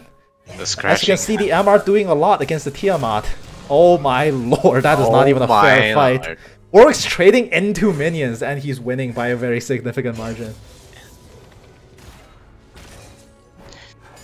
Well, the good news is, you can't... If you were 6th item, you can't screw up the build, because you'll eventually hit all the right items you need to build, just not at the time when you actually need it. Now Morgana is just going to slowly die to the Jhin. Gets rooted up on the Jhin, but Jin's 4-shot connects onto the Sivir, so that's just gonna be a 2v2 solo kill going the way of Jhin. And now red team is sitting on a very comfortable 1000 gold lead 10 minutes into the game, and more concerning, 2 dragons to nothing at just 14 minutes in. Definitely a very heavy emphasis onto the Drake, but unfortunately that has backfired for them because the Rift this game is Cloud, the worst Rift ever. So their early strategy of getting Soul is not really going to pay dividends. Oh no, James. Oh, he's getting chunked so hard. He's getting chunked. Don't take this, please don't, please for the love of God, do not take this as a sign to buy more MR. I'm begging you. Start building some armor. I am begging you. Oh no, no. Oh no, this is a dive. This is a dive. This is a dive. Why doing Herald? No, Vi's not doing Herald. Okay. Safe for now. Safe for now. He has to back here. He has to back. Please back. Please. Please. Just recall. Please, just recall. Please, just recall. It's not worth it. You're gonna. Oh, he's dead. Oh no! I'm so sorry, James. Oh no. All right. Well, never mind. There's some help coming down. Unstoppable force onto the Vi. They're gonna catch her out. All right. There's a kill to the Malphite. You can send KO to get that wave. Please go back. Just send KO to collect that. Okay, never mind. No. It's okay. I mean, at this point, he's gonna back. He's gonna back. Okay. Oh, thank God. No! Please! No! Don't do this to me! No! No, don't farm that wave. It's going. No, don't farm that wave. It's going to crash and bounce. No. Oh no! No, it's taking too. Oh no, it's gonna freeze. Okay. Well, he's giving over a slow push essentially. Wait, what? He's still not back. He's going. He's going. He's dead. He's still going. He's so dead. Oh no, he's gonna get. Oh my God. He's the richest rock I've ever seen. He just needs a little bit to finish his item. Just a little bit more, and he's dead. Yeah. He's dead, right? Warwick just ultimate kills him. No, never mind. No. All right, Warwick's not gonna ultimate kill him. I feel like I'm in a crazy house. Okay. Okay, alright. Alright, well, this is a very dead bottom lane though. The Black Shield is gonna stop the slow, but it's not gonna stop the damage. Oh, unless the Morgana just walks into them and actually survives way longer than she has any right to. The Soul Shackles does not connect, but that is going to be Herald at bottom lane. Now KO is still trading blows against the Echo and somehow winning it. The Fire Waves are coming out. She's going to flash in for it, but Echo's already retreated. Meanwhile, Herald winding in for charge 2. It's going to bounce the Graves into the enemy team. He's going to collateral damage to bounce himself back out. The Vi is charging up the Wall Breaker, and there is the end of the line coming down from the Graves. He's still running in. The smelliness is coming out. They're below half health. And now he's still going. The Gore Drinker proc going to heal him a little bit. He's going to trade 1 for 1. He gets the kill, but Jin is going to flash in for another one as well. Meanwhile, mid lane KO gets swept up by the Warwick. And this whole time, the Rock is still at the Rock Museum upstairs. The Rock Museum. I like Rock it. Museum. Oh my god. Fermented Soil number 2 goes down on the wave. They He did need to get try to down clear the this. finally, though. They're So threatening to fucking crack bad. open this. All lane is threatening to be cracked open right now. They need to Okay, do he finished something. the ramble. He finished the ramble. Oh, thank God. He did it. He did it, team. Praise the Lord. He built the right item for once. Oh, we did it, team. It only took until Warwick finished Titanic. You know, he got his dividends. He He's did. getting He got his dividend. It's slowly being paid back to him. The investment banking strategy, it is slowly working. Warwick spamming Q onto the target, not going to connect. And now red team is going elsewhere. No, never mind. They're still sending their bot lane bot. They have killed 2 towers. They've killed mid outer, they killed bot outer. So bot lane map is very open to them. That means Dragon is very easily theirs, right? Blue team is not going to contest this. Pretty free. They're just not going to contest this. They're going to give them soul point, which is the correct option tactically from blue team. They're not set up to fight this. It should be. They're going to fight this. understood. Okay. Oh, but the Vi very low. However, the KO has already used her flash at mid, trying to kill the Echo. Oh, wait. They are going to scare out the Vi. She's very low. Oh, but the rest of the team is collapsing in. The rest. Jin on his bottom. Echo is here. They call in the teleport. It's a 5v5. The blue team connects. They get the dragon. Echo gets popped so fast. KO's going to run around with the snare. The Spirit Fire's coming out. Warwick's already ran for the hills, and now it's 5-man chasing onto 1. Karma again. Alright, that's gonna be 2 for nothing on top of a Drake secure. Alright. Somehow that worked. Okay, and now Warwick's gonna split push bottom lane. The Jin was. That's also very the far strategy, off. right? They love playing from behind. They love playing for. This is their comfort zone. Oh my god, they were memeing. Yeah. They were not memeing. I'm not sure if I'm horrified to realize that they weren't Wait. memeing or happy. Wait, oh. Wait, this is you know, Warwick.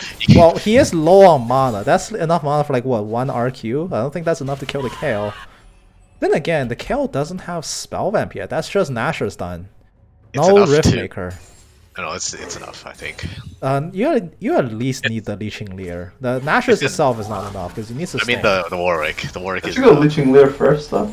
Yeah, Leeching Leer builds into Rift. Wait, whoa, what is this? Wait, James is gonna be ulted by the Vi, but Vi realized to her horror that James doesn't have that much armor because he has Merc Shreds for some reason, and now he is going to try to fight back. Oh, the Graves gets the kill onto the Vi. Can he kill the Echo as well? The end of the line damage is chunking out the Echo. Echo going for the oldest trick in the book, going for the Ghost pop back. No, not going to hit the ultimate. Alright.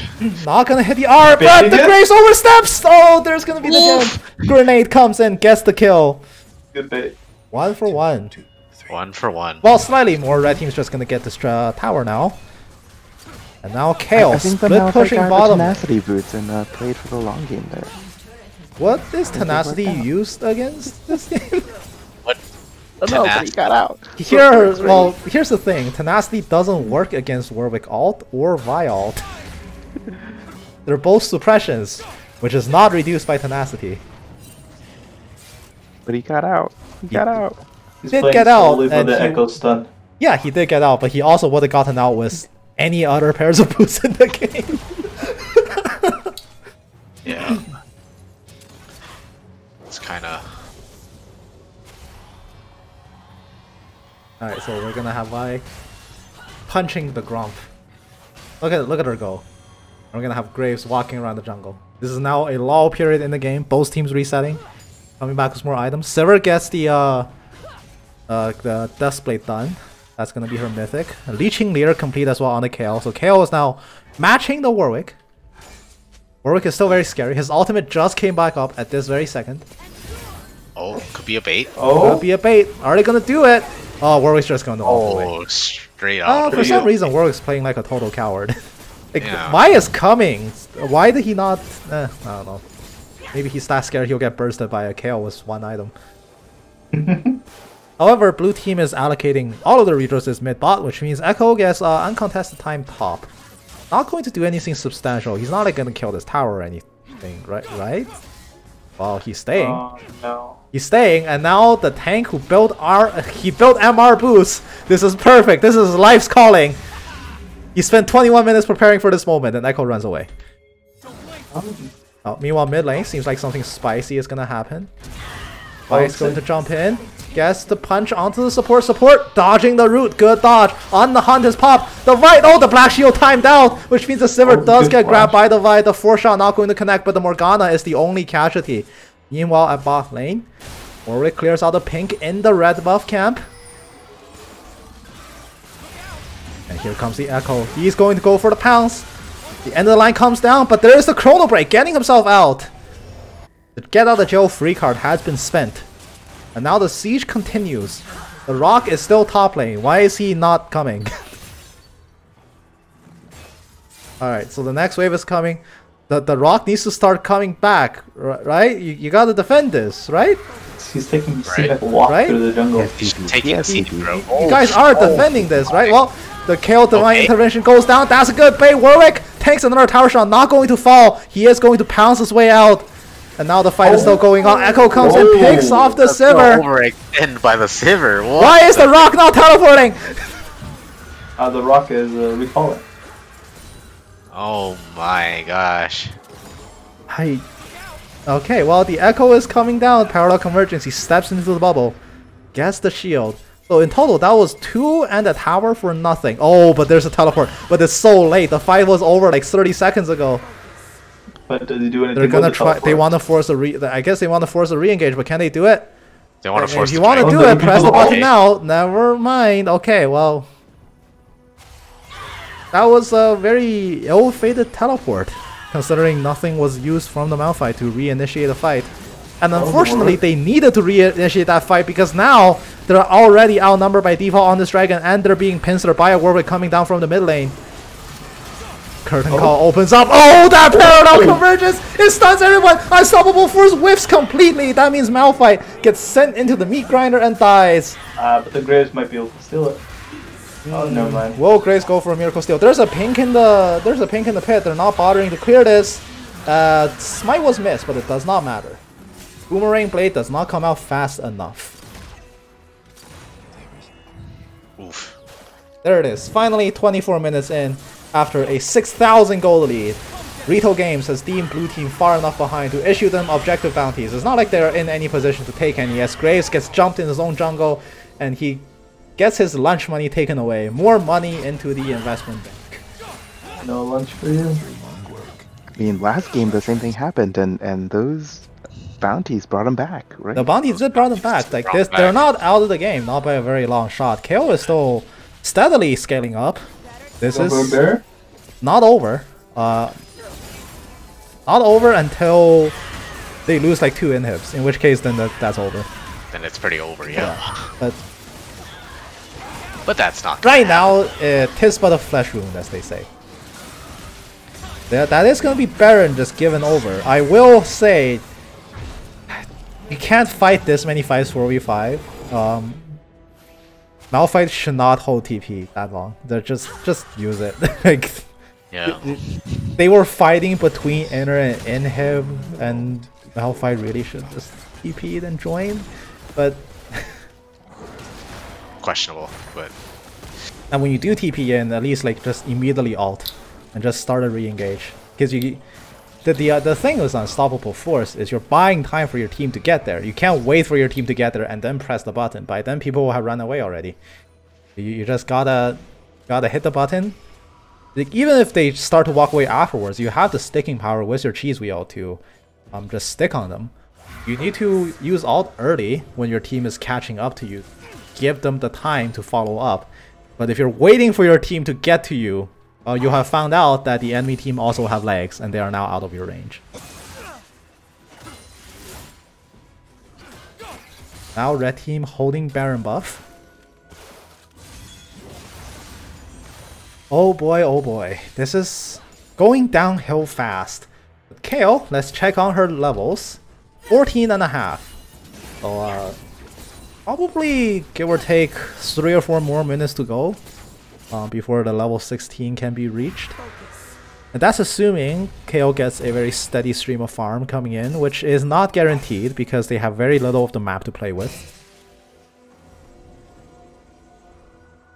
Warwick is just terrorizing the southern jungle, making it his new home, killing everything that shows up. They are going to send the middle-aged man with a shotgun in to try to steal some money before the Warwick can come back and take it. Now blue team reduced their own base, essentially. I mean, in Little Red Riding Hood, you gotta send the hunter after the wolf, right? Right, yeah. I grew up with the version of Little Red Riding Hood where the hunter also got eaten. There's a lot of versions to Little Red Riding Hood, and I guess I can talk about it because nothing's happening in this game. I think the more common version is like the grandma gets eaten, and then Little Red Riding Hood gets eaten, and then the hunter like saves them both by like cutting the wolf open or something. I grew up with a version where like the wolf just straight up ate everybody, and then he got so full his stomach ripped open and they crawled out.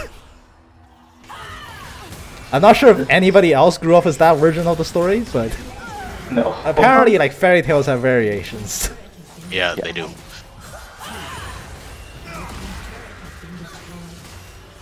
Anyway, as we were talking about the fairy tale, I believe blue team has just lost the game.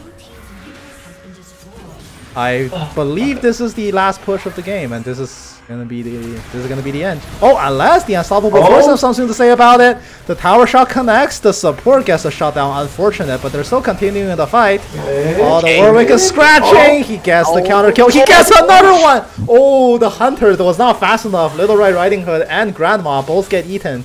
And also the grandma's a rock. Oh,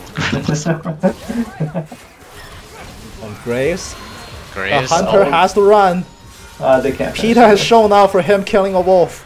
He is running for the hills. Never mind, he has a shotgun. Peter's running away. They have scared off the enemies. Unfortunately, the prophesized 2 inhib death has happened, so I'm pretty sure this is just the end of the game. Echo is just going to take a huge chunk of the kill. Kill reflexively ults at the tail end of the burst to save herself from a death. Level 15 kill. Let's check the EXP. Oh, okay, not nearly enough. Like 20% of the way there. There are now super waves coming in. Super waves can help you farm.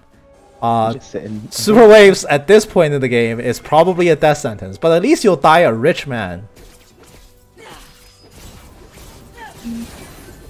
That's the whole point.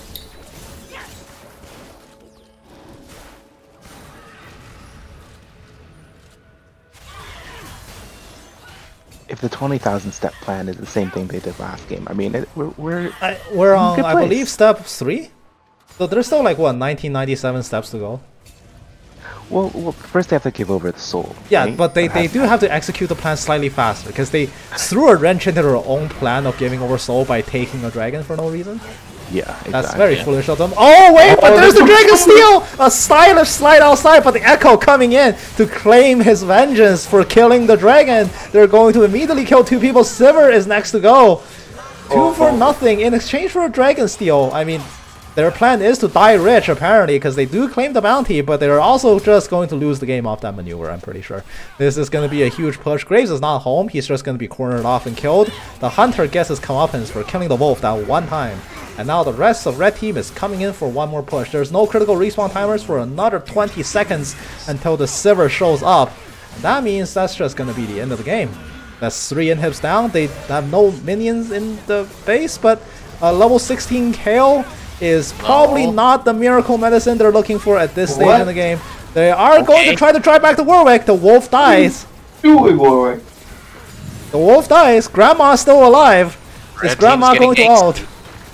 Grandma. Bro, Grandma has no ult, never mind. Ah.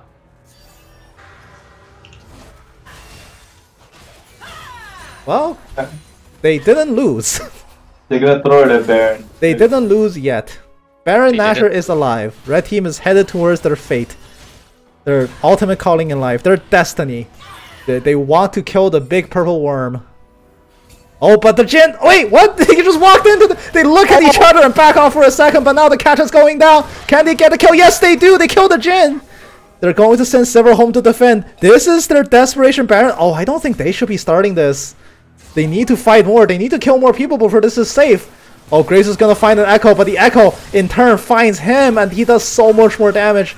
Graves is trying his best to fend him off, but Kale going in for a 1v2, not advised, especially not against Exhaust. The CC is coming down. The last second invulnerability is not going to be enough. Zions comes down as well, but it's not going to finish before the chains latch. The chains finish, but the Kale is already dead. Meanwhile, bottom, in the base, they're just getting beat up by an army of super minions, but this fight is also just over. The Morgana also gets picked off. The Shotgun Man is trying his best. He can't really do much more from here.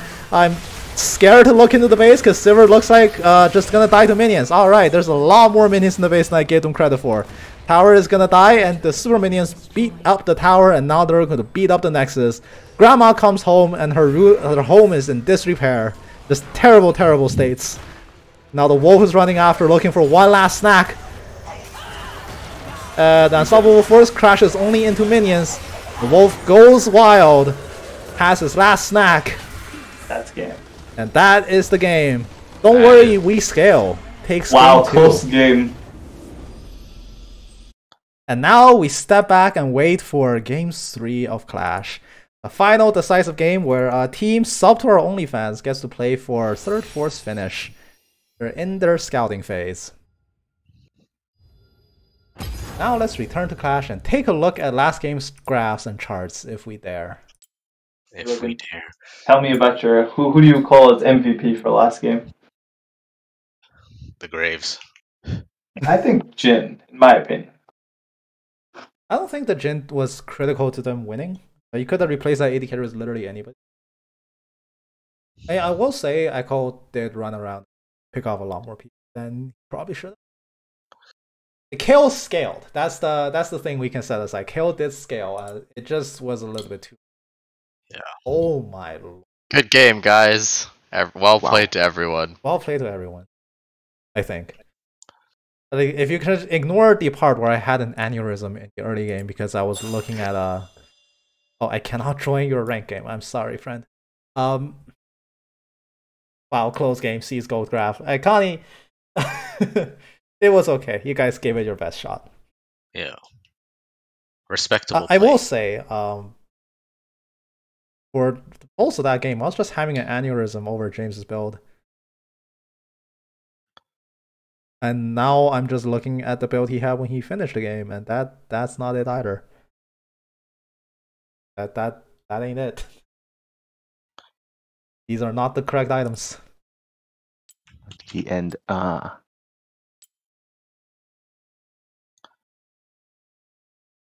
It's unfortunate that KO ended the game was only. That's not a lot. They were not rich people. The Echo was rich. Oh my god, 14k gold. That's like. Was up 3 kills, up a whole item. Up a whole item on the KO. And the Magi's. Oh shoot. I wonder how many stacks was on that. I wasn't watching actually. I didn't even realize he had a Magi. Let me see how many stacks he had.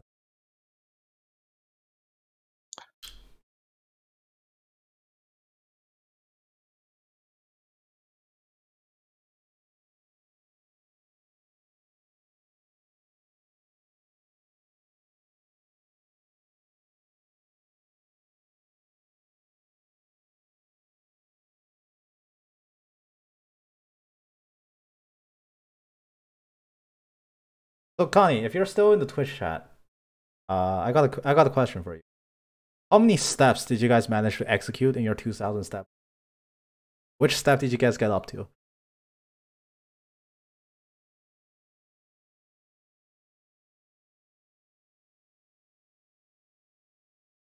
$2,000 steps is too many. I think we all found out. There was a plan? Stormpants, there was a plan. Did Connie not tell you about the plan?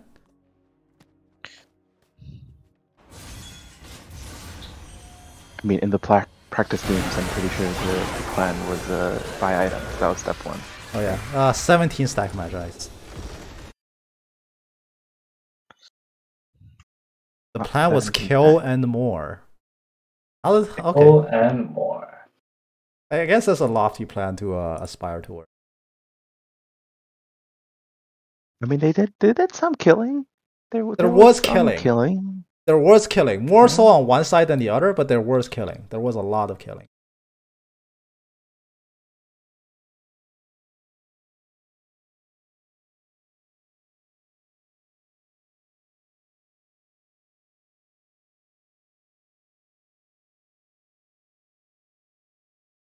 You may not like it, but this is what peak performance looks like. No, I like it. Don't get me wrong, I liked it. That was peak performance.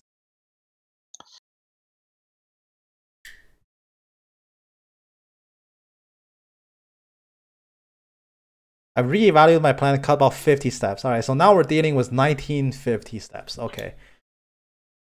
That's slightly more manageable. We'll see if we can execute them.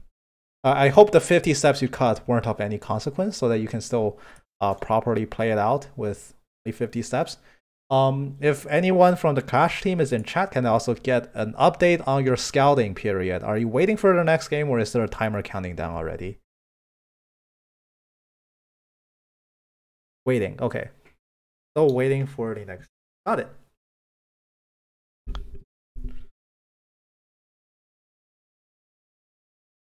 All right, Hamza. Back to what we were talking about before I went live. If you're there. What were we talking about? All right, I'm going to reiterate. So this was a very historical Ask Reddit thread. It was from like 9 years ago. It was viral for like 9 years ago standards. The P one, right? Yeah, so the question is, how long would you let someone pee on you for $300 a day? So here are the hypothetical scenarios. An anonymous billionaire is privately funding this. You'll never meet them. They're not filming or recording any aspect of this. They simply enjoy knowing they have this kind of power. So in essence, it's their fuck you money. Every day you are woken up by a man peeing on you. This man has been hired by the billionaire to pee on you. They're regularly checked by doctors to make sure they're healthy and infection free. Regardless, urine is sterile, stinky, but harmless.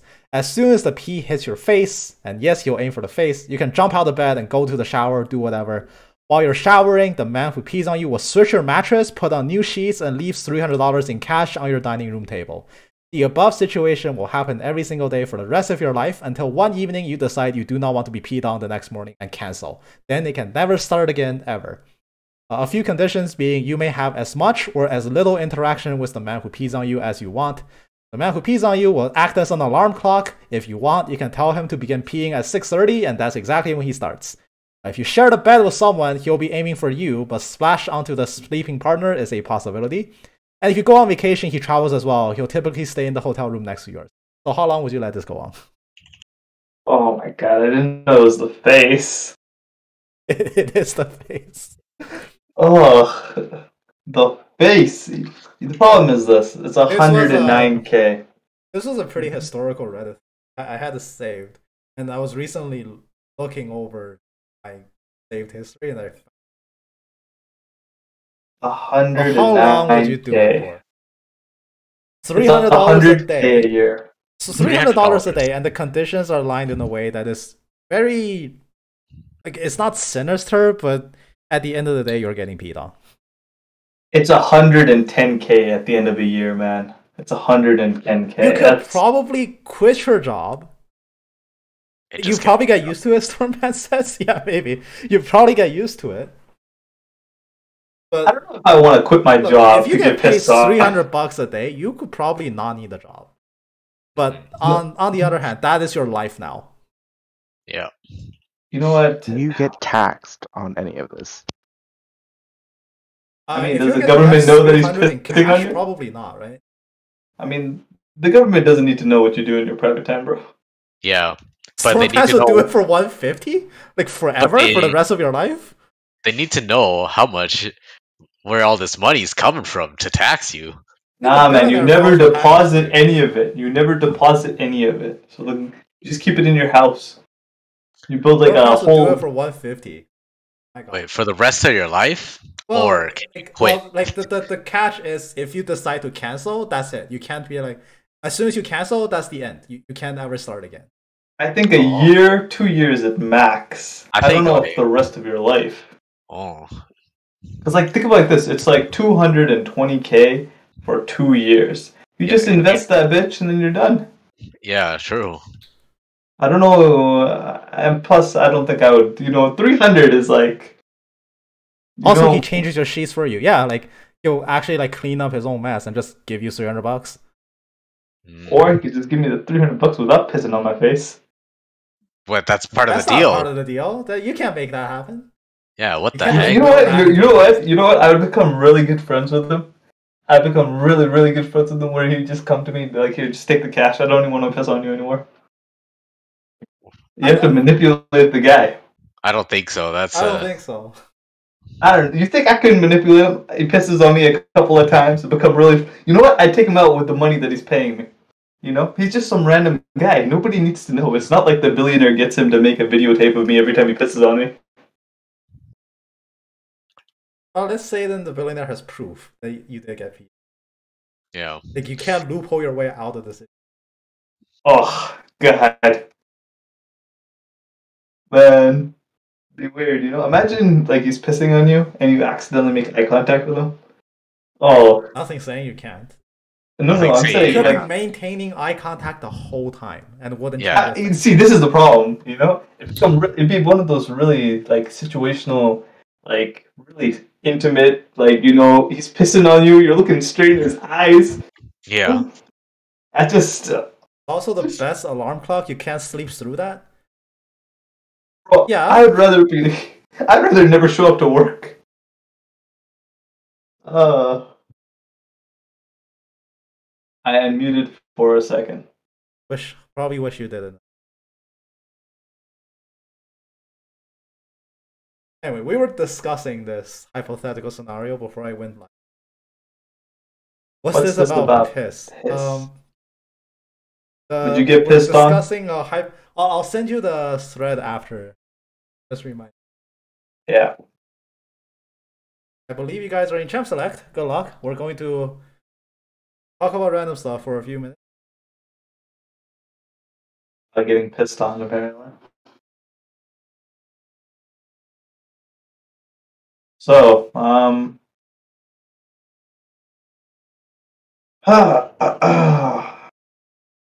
Champ Select for the boys. All right. Good luck to you guys on game. You're casting it. All right, what do you think? I'm Urgot, Malphite. But once again, see that the game 2 banned, they banned Urgot. See, the thing is, I think James has so many games of ranked Urgot on 5 that he's been marked essentially as a 1. So I don't think Urgot. They would need to monumentally.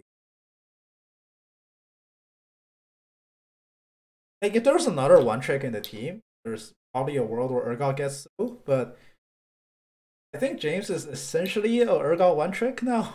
Like, at least if you just look at his rank stats, you can get that impression. So I don't think he's ever.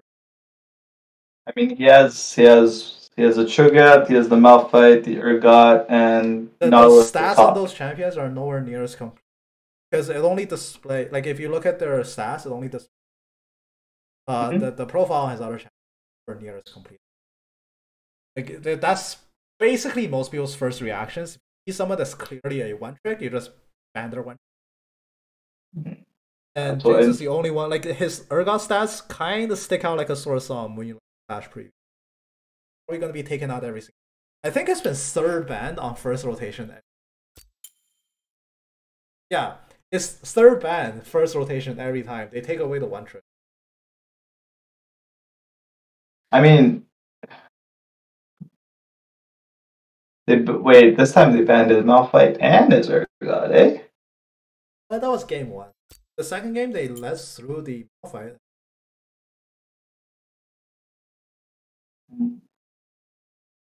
I mean, there's a lot of support bans. Thank God.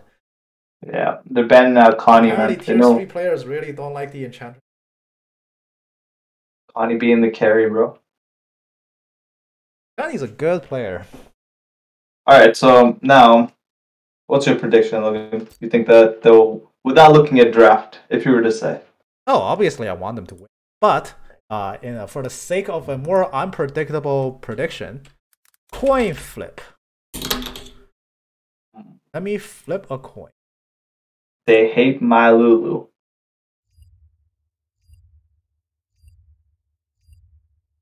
That's how it be, man. Everybody hates Lulu. Alright, let me flip this Damn. coin. Alright, Logan. What is heads for? If it's heads, they're third. If it's tails, they're fourth. Okay. Flip. Ah, shoot, it's tails. Alright, shut the stream off, shut the stream off. Shh. Oh no, they're looking like it's fourth place? No, the coin's wrong. The coin's wrong. Are you guys listening? You guys have to prove the coin wrong now. You're testing fate. The coin's wrong. You have to change destiny. Turn everything off. Shut off shut off transmission. Please broadcast. Yeah. The stream isn't even on. Taking no come from behind victory, Grumpy Tiger. Unfortunately, there was no come from behind victory this time, but that's okay. In the consolation bracket, they will not play for third, fourth place finish. We in my heart of hearts, I want them to get third, but I flipped a coin, and apparently the coin says they got fourth place. And everybody. And why did you do that, Logan? Absolute.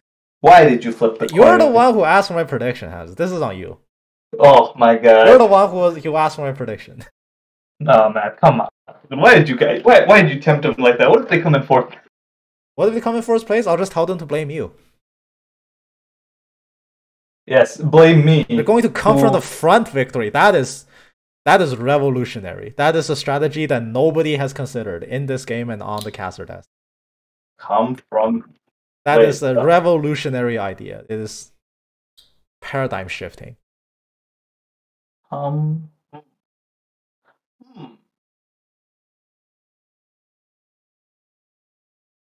Alright, so champ select should be over soon. So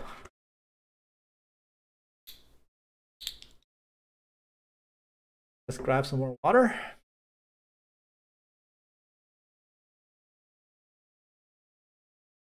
I will say, if they get in game and I hover over James and he's playing Urgot, I'll be very surprised. You know, it could be a surprise. You just walk in there. But do you think Urgot is a win condition, though?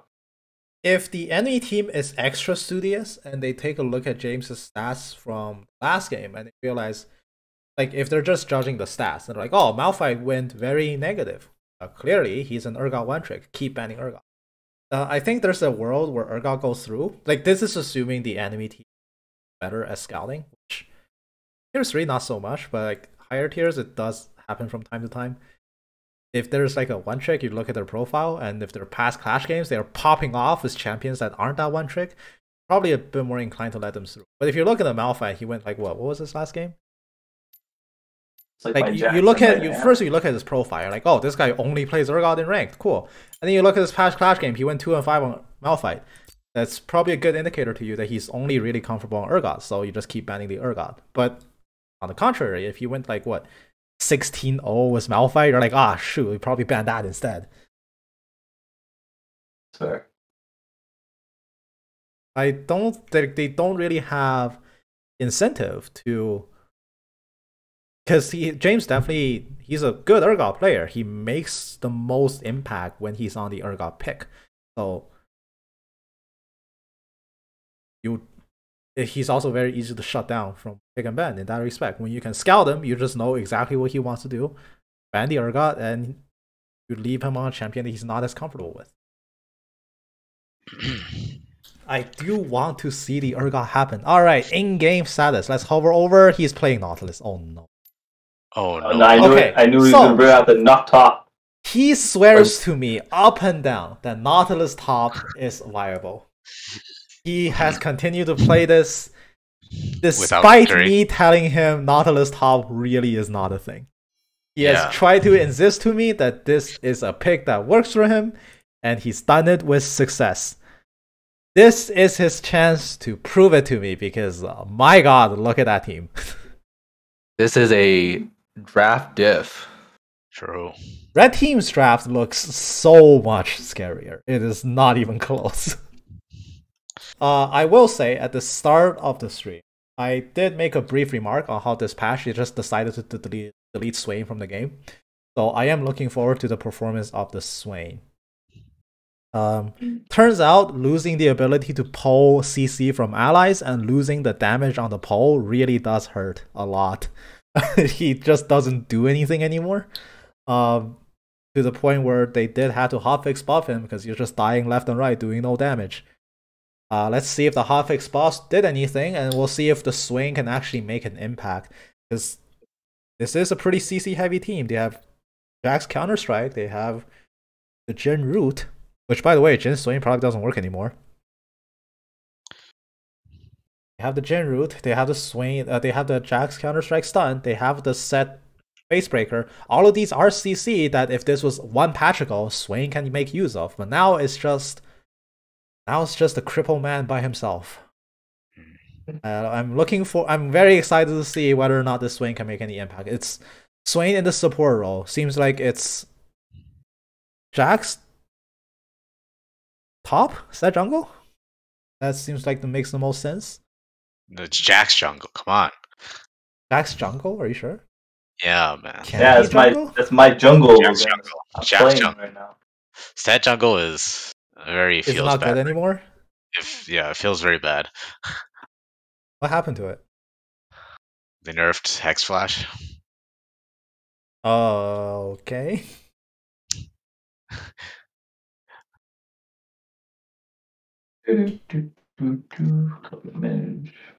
Alright, we'll see if which is I don't know. It's the main. We'll see if Red Team can make anything. They have some of the scariest frontliners in it. And the blue team does not have a good way of stopping set frontline. They have one Lulu and a Nautilus for some godforsaken. Nautilus is gonna get thrown straight back.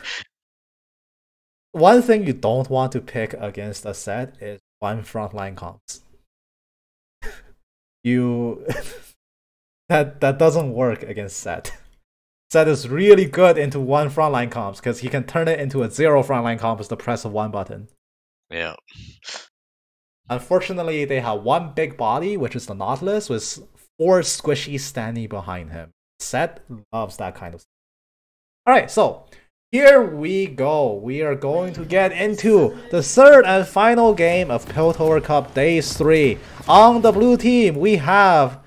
I didn't catch Red Team's name. I'll have to look that up. On the blue team, we have sub to our OnlyFans going for their third, fourth place finish. Can they defy the coin and actually win it all?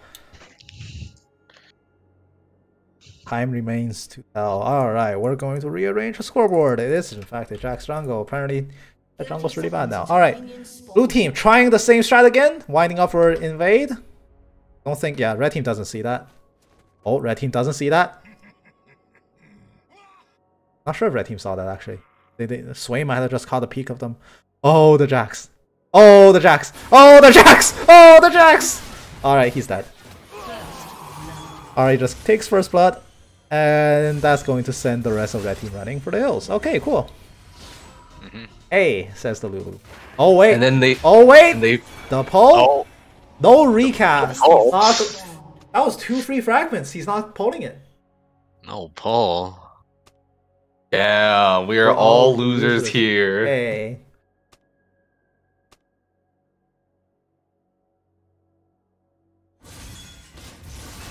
All chat is already spicy. It is already spicy. This is the game where you don't have anything to lose because you're not getting first or second.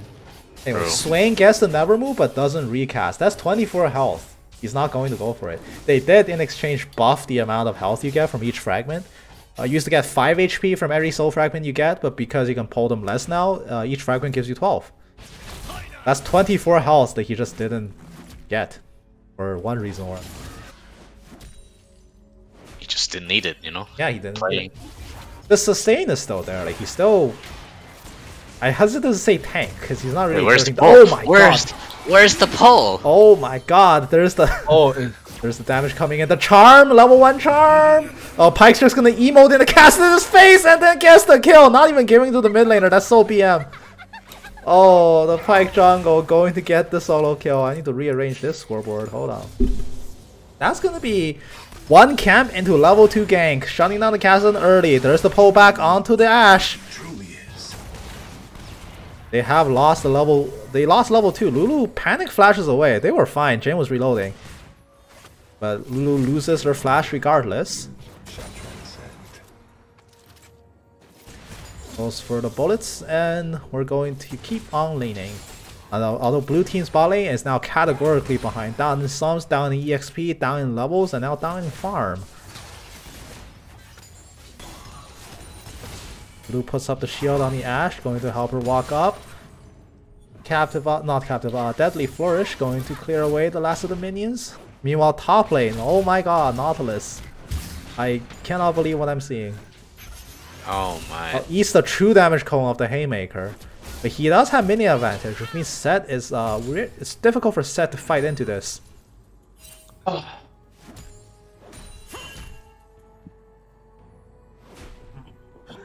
just farming up with anchors. Okay, to be clear, I'll be clear after this, because right now Jax is beating up the Pyke, but the Pyke, he's going back in for more. The slap fight has begun. Meanwhile, bot lane, Lulu, the grenade, not gonna finish, Jin. He has a flash. He's gonna go in for the kill. Meanwhile, top lane Haymaker, it does connect. Oh, the counter hook! He gets the solo!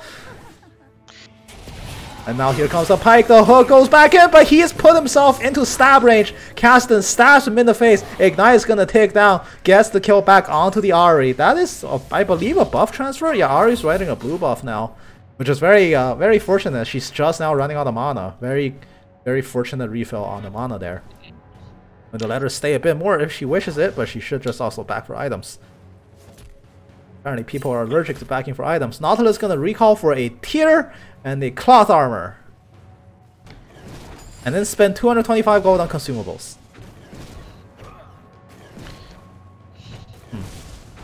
Sus. As I was saying, Nautilus is not a thing top, mostly because he is the same champion with and without gold. So that is an entire lane of extra income that he doesn't need. And unlike Alistar, he doesn't have extended kill trade potential with a mythic, or with any mythic really.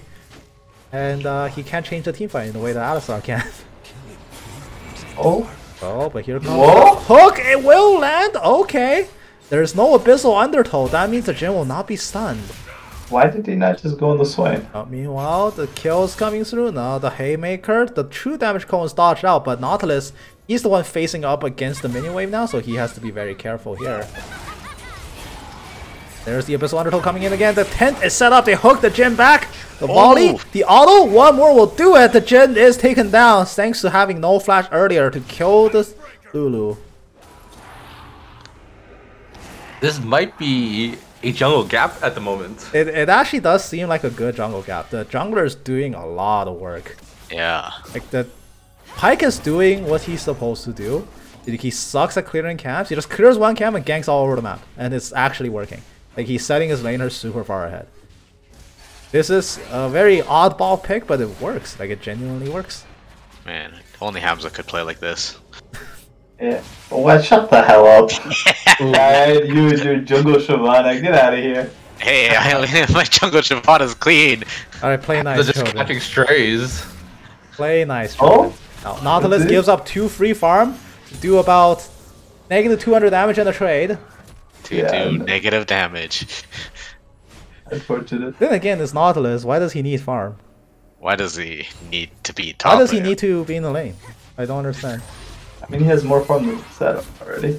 Hey, look, if you want to pick an oddball support, they can also beat up melee tops, just pick Alistar. Yeah. I knew you were gonna say that. Oh, but there's the flash from the Jackson. Oh, the Ahri has one more charge of Spirit Run. Get out. And here comes the counter kick. Oh, the Jackson's under the tower. Ahri gets the ball. Oh, that's a kill onto the Jax. Oh, that's so unfortunate. The jungler dies again. Again and again. And there's the hole coming down. He gets pulled into this Jin root. Wait. Ignite goes down. To be fair, if this was Old Swain, that's a dead Ashe. Yeah. Thanks to the pole doing damage. Doesn't do anymore.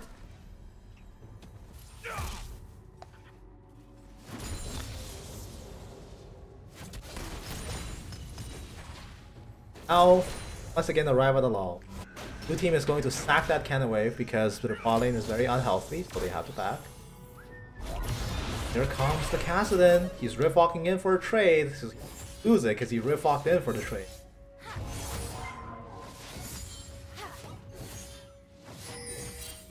Okay. Interesting choice. So now blue team pings out Jax at this blue. They know that's where he is. Jax is gonna ward up the dragon, but Pyke is on the other side of the map. Well, Nautilus goes home, he resets, gets first item, play the steel caps. It is correct against the set, but the thing that's not correct is the champion. I will never stop ragging on this pick. It's understandable. I don't know why. Not even if he wins. Not even. Okay, so here's the thing. James has won with this pick. I don't understand how. Oh, it's a winnable pick, but It's a winnable pick, but I don't think it's something that you can like swear up and down is a good pick. Yeah. To his credit, Dwayne B did this and he won Worlds. he played this mid and he won. But that's also because mid. FPX had a very interesting style that specifically allowed it to work. What year did that happen? 2019. Dwayne B played like what, Nautilus Malzahar mid and he just won Worlds by what most analysts would say as just playing wrong. Anyway, bot lane just gonna get hooked in again. Jhin is very low, Ignite's burning him down. Flash forward from the Ashe, not necessary, the Jin's already dead. Lulu walks face first into a Jax and that's going to send her running away. Meanwhile, the top trade is still happening. Oh, the anchor, they're hitting minions. Set gets a full grid haymaker, but Nautilus dodges out. The flashback slams into the tower. Oh, flash traded. Flash. Slick moves from the Nautilus.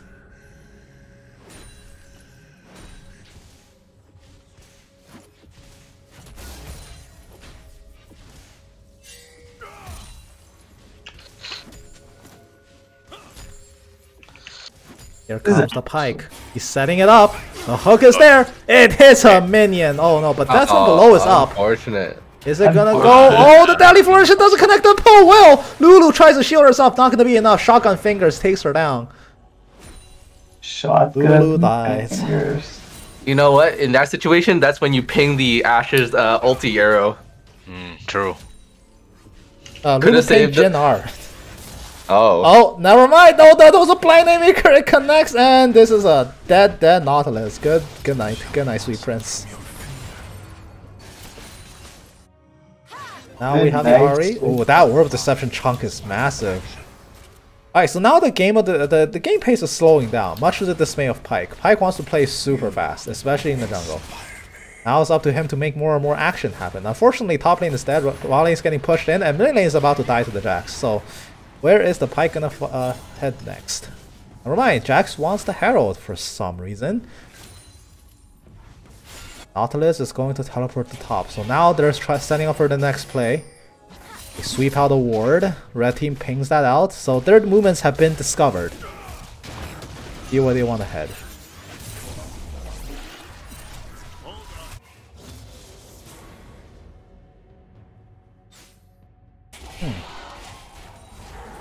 Ike finding nothing here because bot lane has reset. He's just gonna go back. He has invested so much into early aggression. He's got Moby's Predator. He's rushed that. He wants to make more plays around the map. The last thing he wants to do is the game stay staling out. Now people are expending their teleports to get back. That still has his. Ike is once again roaming back out. He wants to start making more plays happen soon. Good news is he's still very much ahead of the Jax, who similar number of camps killed, but Jax has less impact on the maps thus far. He's rushing his Blade of the Rune King, the jungle, and there it is. Swain's trying to make for another play. Counter-strike, not going to hit the stun, but the Jhin also connecting in. Is now going to turn fire onto the Lulu. This might have just gone really bad. Demon Power is coming out. Demon Flare is not going to pop. Swain ultimate is used, but now the Jhin Blast comes over. Now he has joined the fight. Pyke comes back around. He is going to hook the Jax back to save himself, but here comes the Ahri collapse from the top side. Jax is going to flash Counter-strike, gets the stun. Ahri is out of Spirit Rush. Just a flashback in the team, but not going to do anything.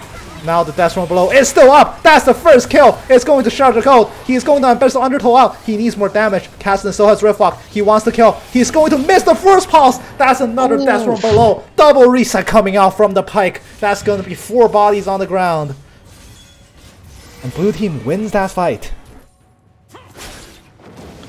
That's a very good play after the tempo was just beginning to die down. And now blue team picks it up again. They're going to reward themselves with a dragon, and Pyke will not die to the objective. Nautilus anchors a minion before anchoring the set. Eats a true damage Haymaker back. He is now down a level, and the bad news for him is Allbreaker is about to finish on set. So good luck with Nautilus. Yeah. Oh, he's gonna get Facebreaker back. Haymaker again, eating the true damage, but Set is now getting beat up by minions, so he has to retreat. He's up a level. He has the ultimate. The Conqueror is stacking up. He could probably keep going and just win. There's the Ahri, the never move. Everything misses. Unfortunately, Ahri has no escapes. Blew everything in the fight just then. That's gonna be shut down. The kill gold goes over to the support, who gets the third kill of the game, leaving the Jhin with just well no money. Was the Ahri's ult up while she was getting ganked? Nope. No. Ahri's always oh wait, Jax? Jax just sees the Pyke. Well, the Pyke sees the Jax rather. Jax just walks past the Pyke doing the red. Now Pyke is going to start stealthing in. Okay. There's the jump. He's being aggressed on. The Herald is there. The curtain call opens up. And the second shot connects onto the Ashe. The body block was not fast enough. The Ashe is taken down. And there's the Pyke. He puts up the stealth, but the Grey House is not coming back up because the Jax is detecting him. The Death from below range is there, but he's so close to getting the ulti back up. He doesn't have it. He's not going to be able to get the execute. So Pyke is just going to have to leave the Jax alive. The Dust Blade is done. He just can't convert yet. He needs more time. Death from below, it whiffs, but it also hits the target, so it blinks him in and he dies. Oh, very unfortunate sequence of events. It was a nice try. Meanwhile, top lane. From such a fast tempo early game, it seems it has come to a stall as the gold lead is exactly the same. Yep.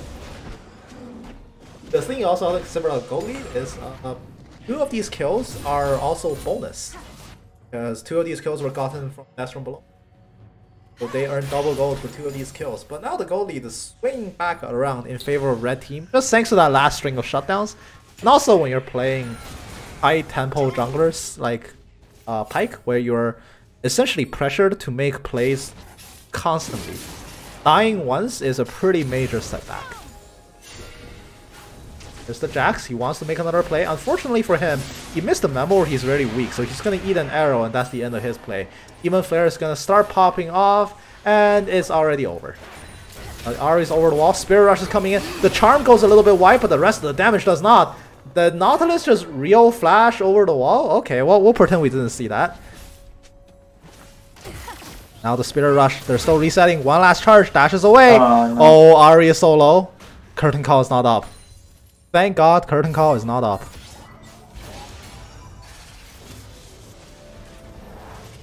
Going to let the Jhin recall, and now Nautilus gets some time. Does he not have Demolish? What? Didn't take Demolish? What did he take? Well, okay. I'm not sure why I was surprised. You have to take Shield Bash because Nautilus top. Not having Demolish is awkward. And unfortunately now, I believe his fun times has come to an end because that's a Hull Breaker done on set. Oh boy.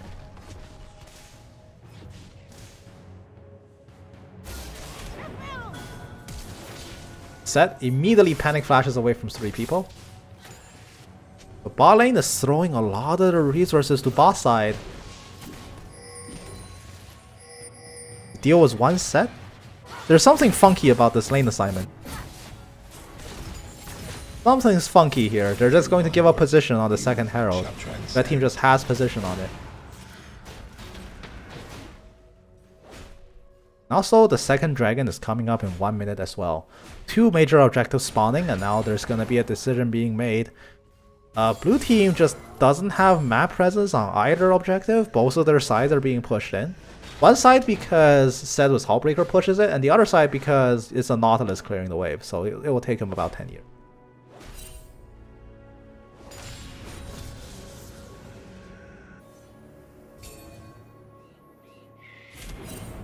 So now, without any prio on the objectives, are they going to try to force a fight? Casting the Riftbox over, the Everfrost does connect.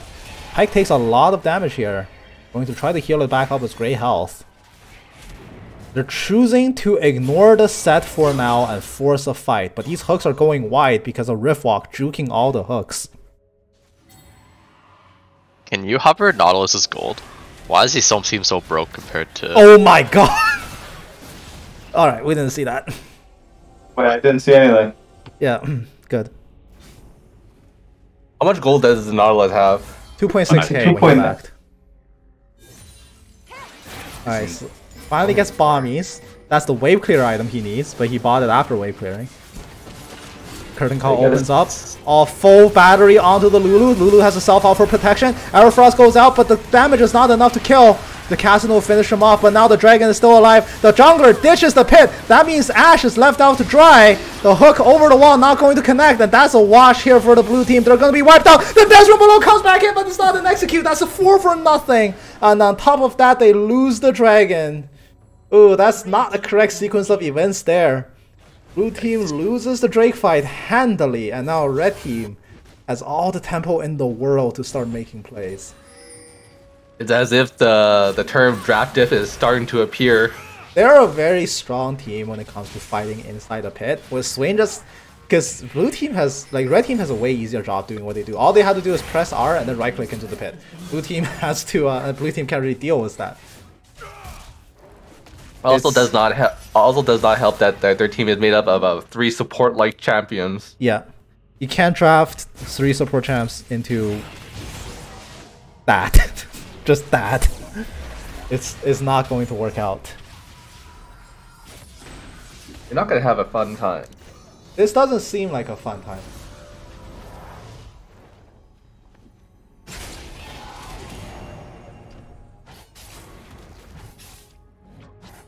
Okay, well, Nautilus is going to run face first into a Jax. Okay. Jax is going to start the counter-strike, start looking away, and there is the depth charge. That's a kill, right? Okay, the Nautilus takes it. They have a nice little roundtable discussion on who should get the kill, and they decided to be the Nautilus. Nautilus will now head back up top to do what he does best, AFK farming. Ahri finishes a very early second item. There's still a lot of power budget into the mid lane. And they do anything with it. Ashe eats another move and gets pulled in. And there is the Demonic Ascension. That's going to immediately force out an Ashe flash. I don't think it's that scary, but you do you.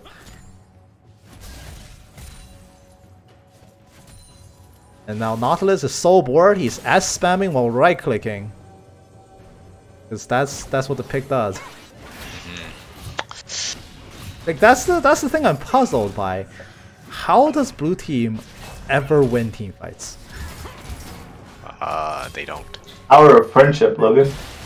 Well, speaking of team fights, here's one now. Ahri gets chunked out, she has to run away. Now Nautilus is going for a fight against the set and realizes he can't beat Hullbreaker. The no fun item that shuts down top laners. There's the hook coming in. It's going to whiff onto Swain. Even with such a strong Jax. Oh, the counter strike coming down. The beating up is there. The lamp crushes the Pike's bones and sends him back to the fountain. With the smite. Yeah, and this is where the slowing tempo has really caught up to the Pike. He's down almost like 9 jungle camps. And yeah, down almost 9 jungle camps. Like what, 2 levels? Was it 2 levels or 1? I don't remember what level the Pike is. Now the Jax is just objectively stronger. He's level 9 right now. Yeah, so he's down 2 levels. It's as if you don't farm your camps, you won't get experience. Yeah, when you pick a Pike jungle, it's a very risky pick. If you lose the tempo, you lose the game. And there's the arrow follow-up on the Jhin. The last shot is going to go down. It's given over to the AD carry. Shutdown goes over to the Ashe. Jhin is also flashed away. Questionable flash? Very questionable flash. Oh, but Kassadin sees his next prey, going to hunt the Ahri down. Ahri, one more Riftwalk is not going to be enough. Kassadin's chase down is too good. He's got Archangels complete. That's a massive power spike for him. It's the sustain that he desperately needed too, because Archangels gives you the old Catalyst of Aegis effect. Spending mana gives you health.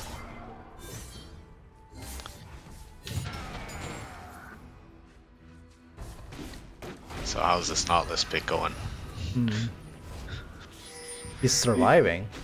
surviving. It's a pick that has a decent KDA, but doesn't do anything. Yeah, that is true. He has a lot of farm though. Does have a lot of farm, because reasons. Wait. Oh my god, that's graphic. The Pike just gets eviscerated by the Kassadin. And now Kassadin's gonna resume his push bot, but really, who's gonna contest him? This entire team does not have a single reliable lockdown for a Kassadin. Everything they can throw at him, he just Rift Locks away from.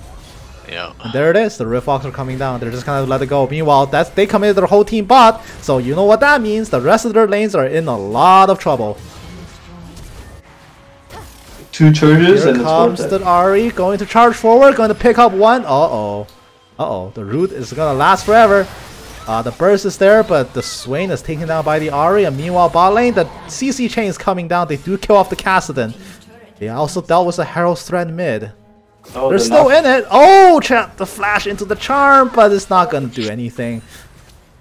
Pike is no longer relevant in the jungle, so Jax just kills him off. Moral victory. Moral victory is just about the only victory blue team can seize at this point. Oh, did them dirty. See, look, and you flip the coin, and now here we are. I can't believe you tested fate. You have too much. Ooh, yikes! Ooh, no wonder yikes! It seems that the Kassadin player is not very sportsmanlike. That's what Andy said earlier too. Somebody tell that Cassie's not very good. Talk about Foisey. This guy is crazy. It does seem like he is more upset than usual about losing Game 2 in a Clash tournament. Now, I don't think it's nice to play the I will be diamond by now card in Tier 3 Clash. Everybody here is about the gold. Tier 3 Crash. Like, to set the record straight, the difference between gold and diamond is pretty astronomical. Alright, anyway, it's going to be a 1-kill trade-up between the team both sides. Jin is going to kill the Pike at the bottom side, but meanwhile, Set's going to die up top. But then again, Set's basically invisible the whole game. This is essentially the Kassadin show, as much as I am loath to admit it. He is the one that's going around the map killing blue team. Red team is going to secure their second Drake of the game.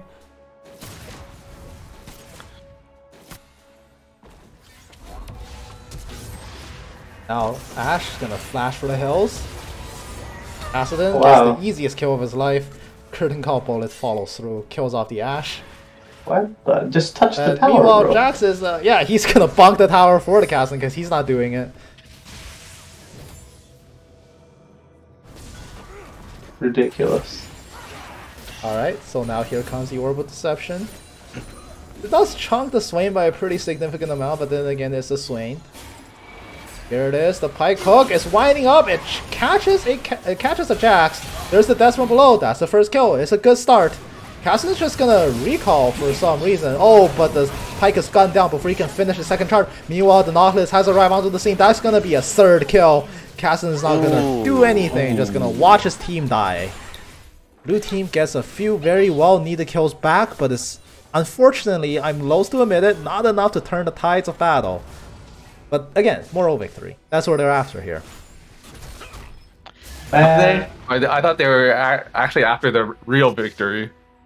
Honestly, looking at their draft, bro, I feel like they're waiting for the objective bounties to get those. They're playing for the. Oh, they should die a few more times if you want objective bounty.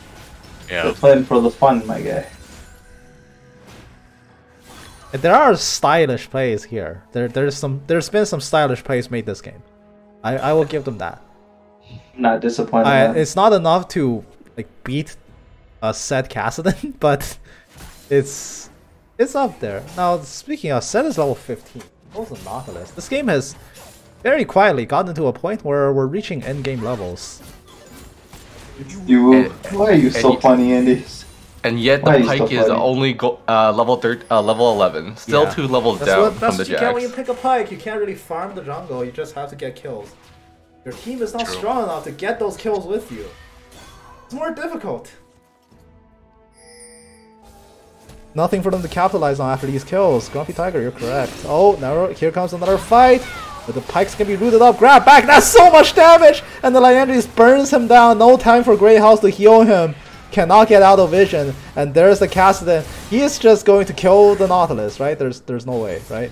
There's no way Nautilus wins, right? Wait. Nautilus is pretty tanky. Hold up. Hold up. Oh, the spider knot. Spider-Man, Spider-Man. If only he actually hit the hook. Oh, if that hook hit, that's a dead Kassadin. Yeah. I can't believe Kassadin can't kill Nautilus. Well, he's got so Thimblewinter. Thimblewinter doesn't. I mean, Yeah, the shielding. he's not 16. That's all. That's the other thing. Yeah.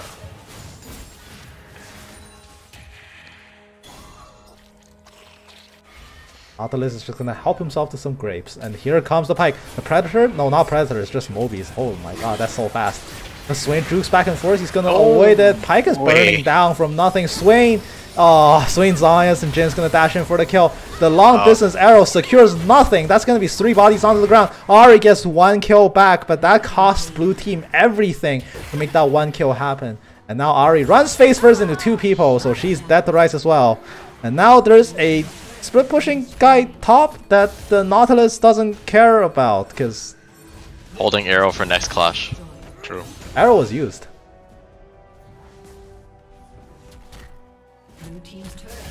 Holding arrow for next clash. Andy holding brain until next clash. Damn. Why aren't you guys clashing? Because we suck. True. Here comes the Pike. He wants to make one more play. Gets the hook, One but more they just desperate. escape. And now red team, full disrespect. 4 members take the Hex Gate out.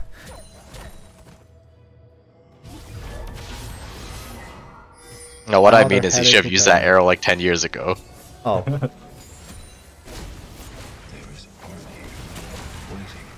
Or maybe if they played a champion that wasn't Ashe, who was more of a hyper carry. Someone rate the Ashe build. 10 out of 10. Oh, that's a, oh Bad. wow, just noticed. That's a very low damage Ashe build. Ooh, Okay, yikes. that does explain a few. That's a very low damage Ashe build. Alright, the like- Pike is just gonna be picked off here. And the rest of the red team is gonna stream into Ari. The Ari gets slammed into the wall before the Foxhorse can finish. And here is the Kassadin waiting on the wings. He's still not level 16 for some reason. And the Ashe just going to be eviscerated, completely killed off. Nautilus hooks in, but the rest of his team is already dead. What can a giant ball of helmet do against this team? The answer is not much. He's gonna flash away from the cone for the curtain fire, but that's not gonna be enough. He's getting beat up. The lamp is hitting him. The damage is still coming down. Ari giving him The focus fire, tankiness. and Jin is gonna take him out, and now it's just the Ari running for dear life. 14 kills, but 14 kills, 3.5 items, 4.5 including boots. But can she do anything against this push? They don't have their cores. The Kassadin and the Jax are both down. The rest of their team is not that strong. Can the Ari kill them all? She is 2 levels down from the set. Set has just been farming the whole game. It is a 2v3 because Pike is alive now. Yeah, it's a But 2v3. Can they stop this? This is a end of the game push. Oh, the dash from below and missed. Oh, he's going to have to dash away.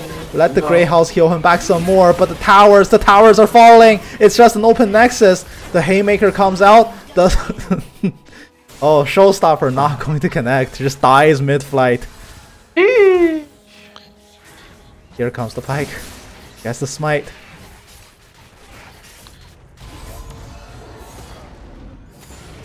I'm being flooded in the chat with "we did it" and "easy wins." Wow. A moral victory Spoilers. was achieved 21 minutes ago. Spoiler. I guess they really did do it. Yeah, they really did win this game from this position. Oh, actually, is that bot inhib just dead? Oh no, it's not. Okay, it's got a few more seconds left in it. Oh, spoilers. On a game like this, that Ashe went Kraken Slayer. On a game in general, Ashe should not go 1 damage item. Like, let's be very clear, do not build like this on ADC ever, no matter which ADC you're playing. This should have been a Kraken Slayer into Runans And into there is a the Blade Ari Rune getting King. picked off at the long distance. The Pike is going to have to run for the hills. Stealth is coming up, but he's been tagged out by the Vigilant Vampire. He smites the blue for health, but can he do anything else? He's gonna walk over to the Hex Gate and dash over the wall. Kassadin is level 16, but he's out of mana for further Rift Fox. That's going to strand the Nautilus in the middle of everyone. Ashe is going to Hexgate in. That is not the correct place. She opens the door and finds 5 thugs that beats her up for lunch money. Lulu is going to run for the hills. Curtain Call comes up. Bullet 1 hits and Bullet 2 connects. That's a lot of slows, and that's going to send her into the arms of a set. He is going to run forward, charging up. Facebreaker slams her back. There is the never move. Pullback not even required. Pyke gets one last hook in, not going to matter. Kassadin gets his entire mana bar back, and that is going to be an open nexus being beat up here by several people. That's going to be the end of Piltover Clash as Team Sub to Our OnlyFans takes 4th place. No. The moral victory, however, has been achieved. That is abundantly clear. Yeah. The game went exactly how it was supposed to go. More or less. The blue team was playing from behind, starting from the beginning at draft. Even if they had the most amazing early game, even if the Ashe was mega fed, even with that poor build, at the end of the day, once everyone's level 18, they start throwing bodies at them. They wouldn't be able to out-sustain them in a prolonged fight. Yeah. Yeah, this is a team comp that. This is a team draft where red team can literally walk up, press stop, and probably still win. Because it's just the nature of the draft. Anyway, that's going to do it on the Twitch stream. It will conclude the end of the coverage. Thank you guys for coming along. I have a separate recording here that I will upload as a replay on YouTube. But for the Twitch stream, that's going to be it. Thanks for streaming. Thanks for inviting me and giving me the opportunity to cast it. Today was going to... I had other plans for today, but thanks. I wanted to honor the request, so I set aside some time to cast it. Thank you guys for coming. Please do take care. See you guys next time, whenever it is. Take care. Bye.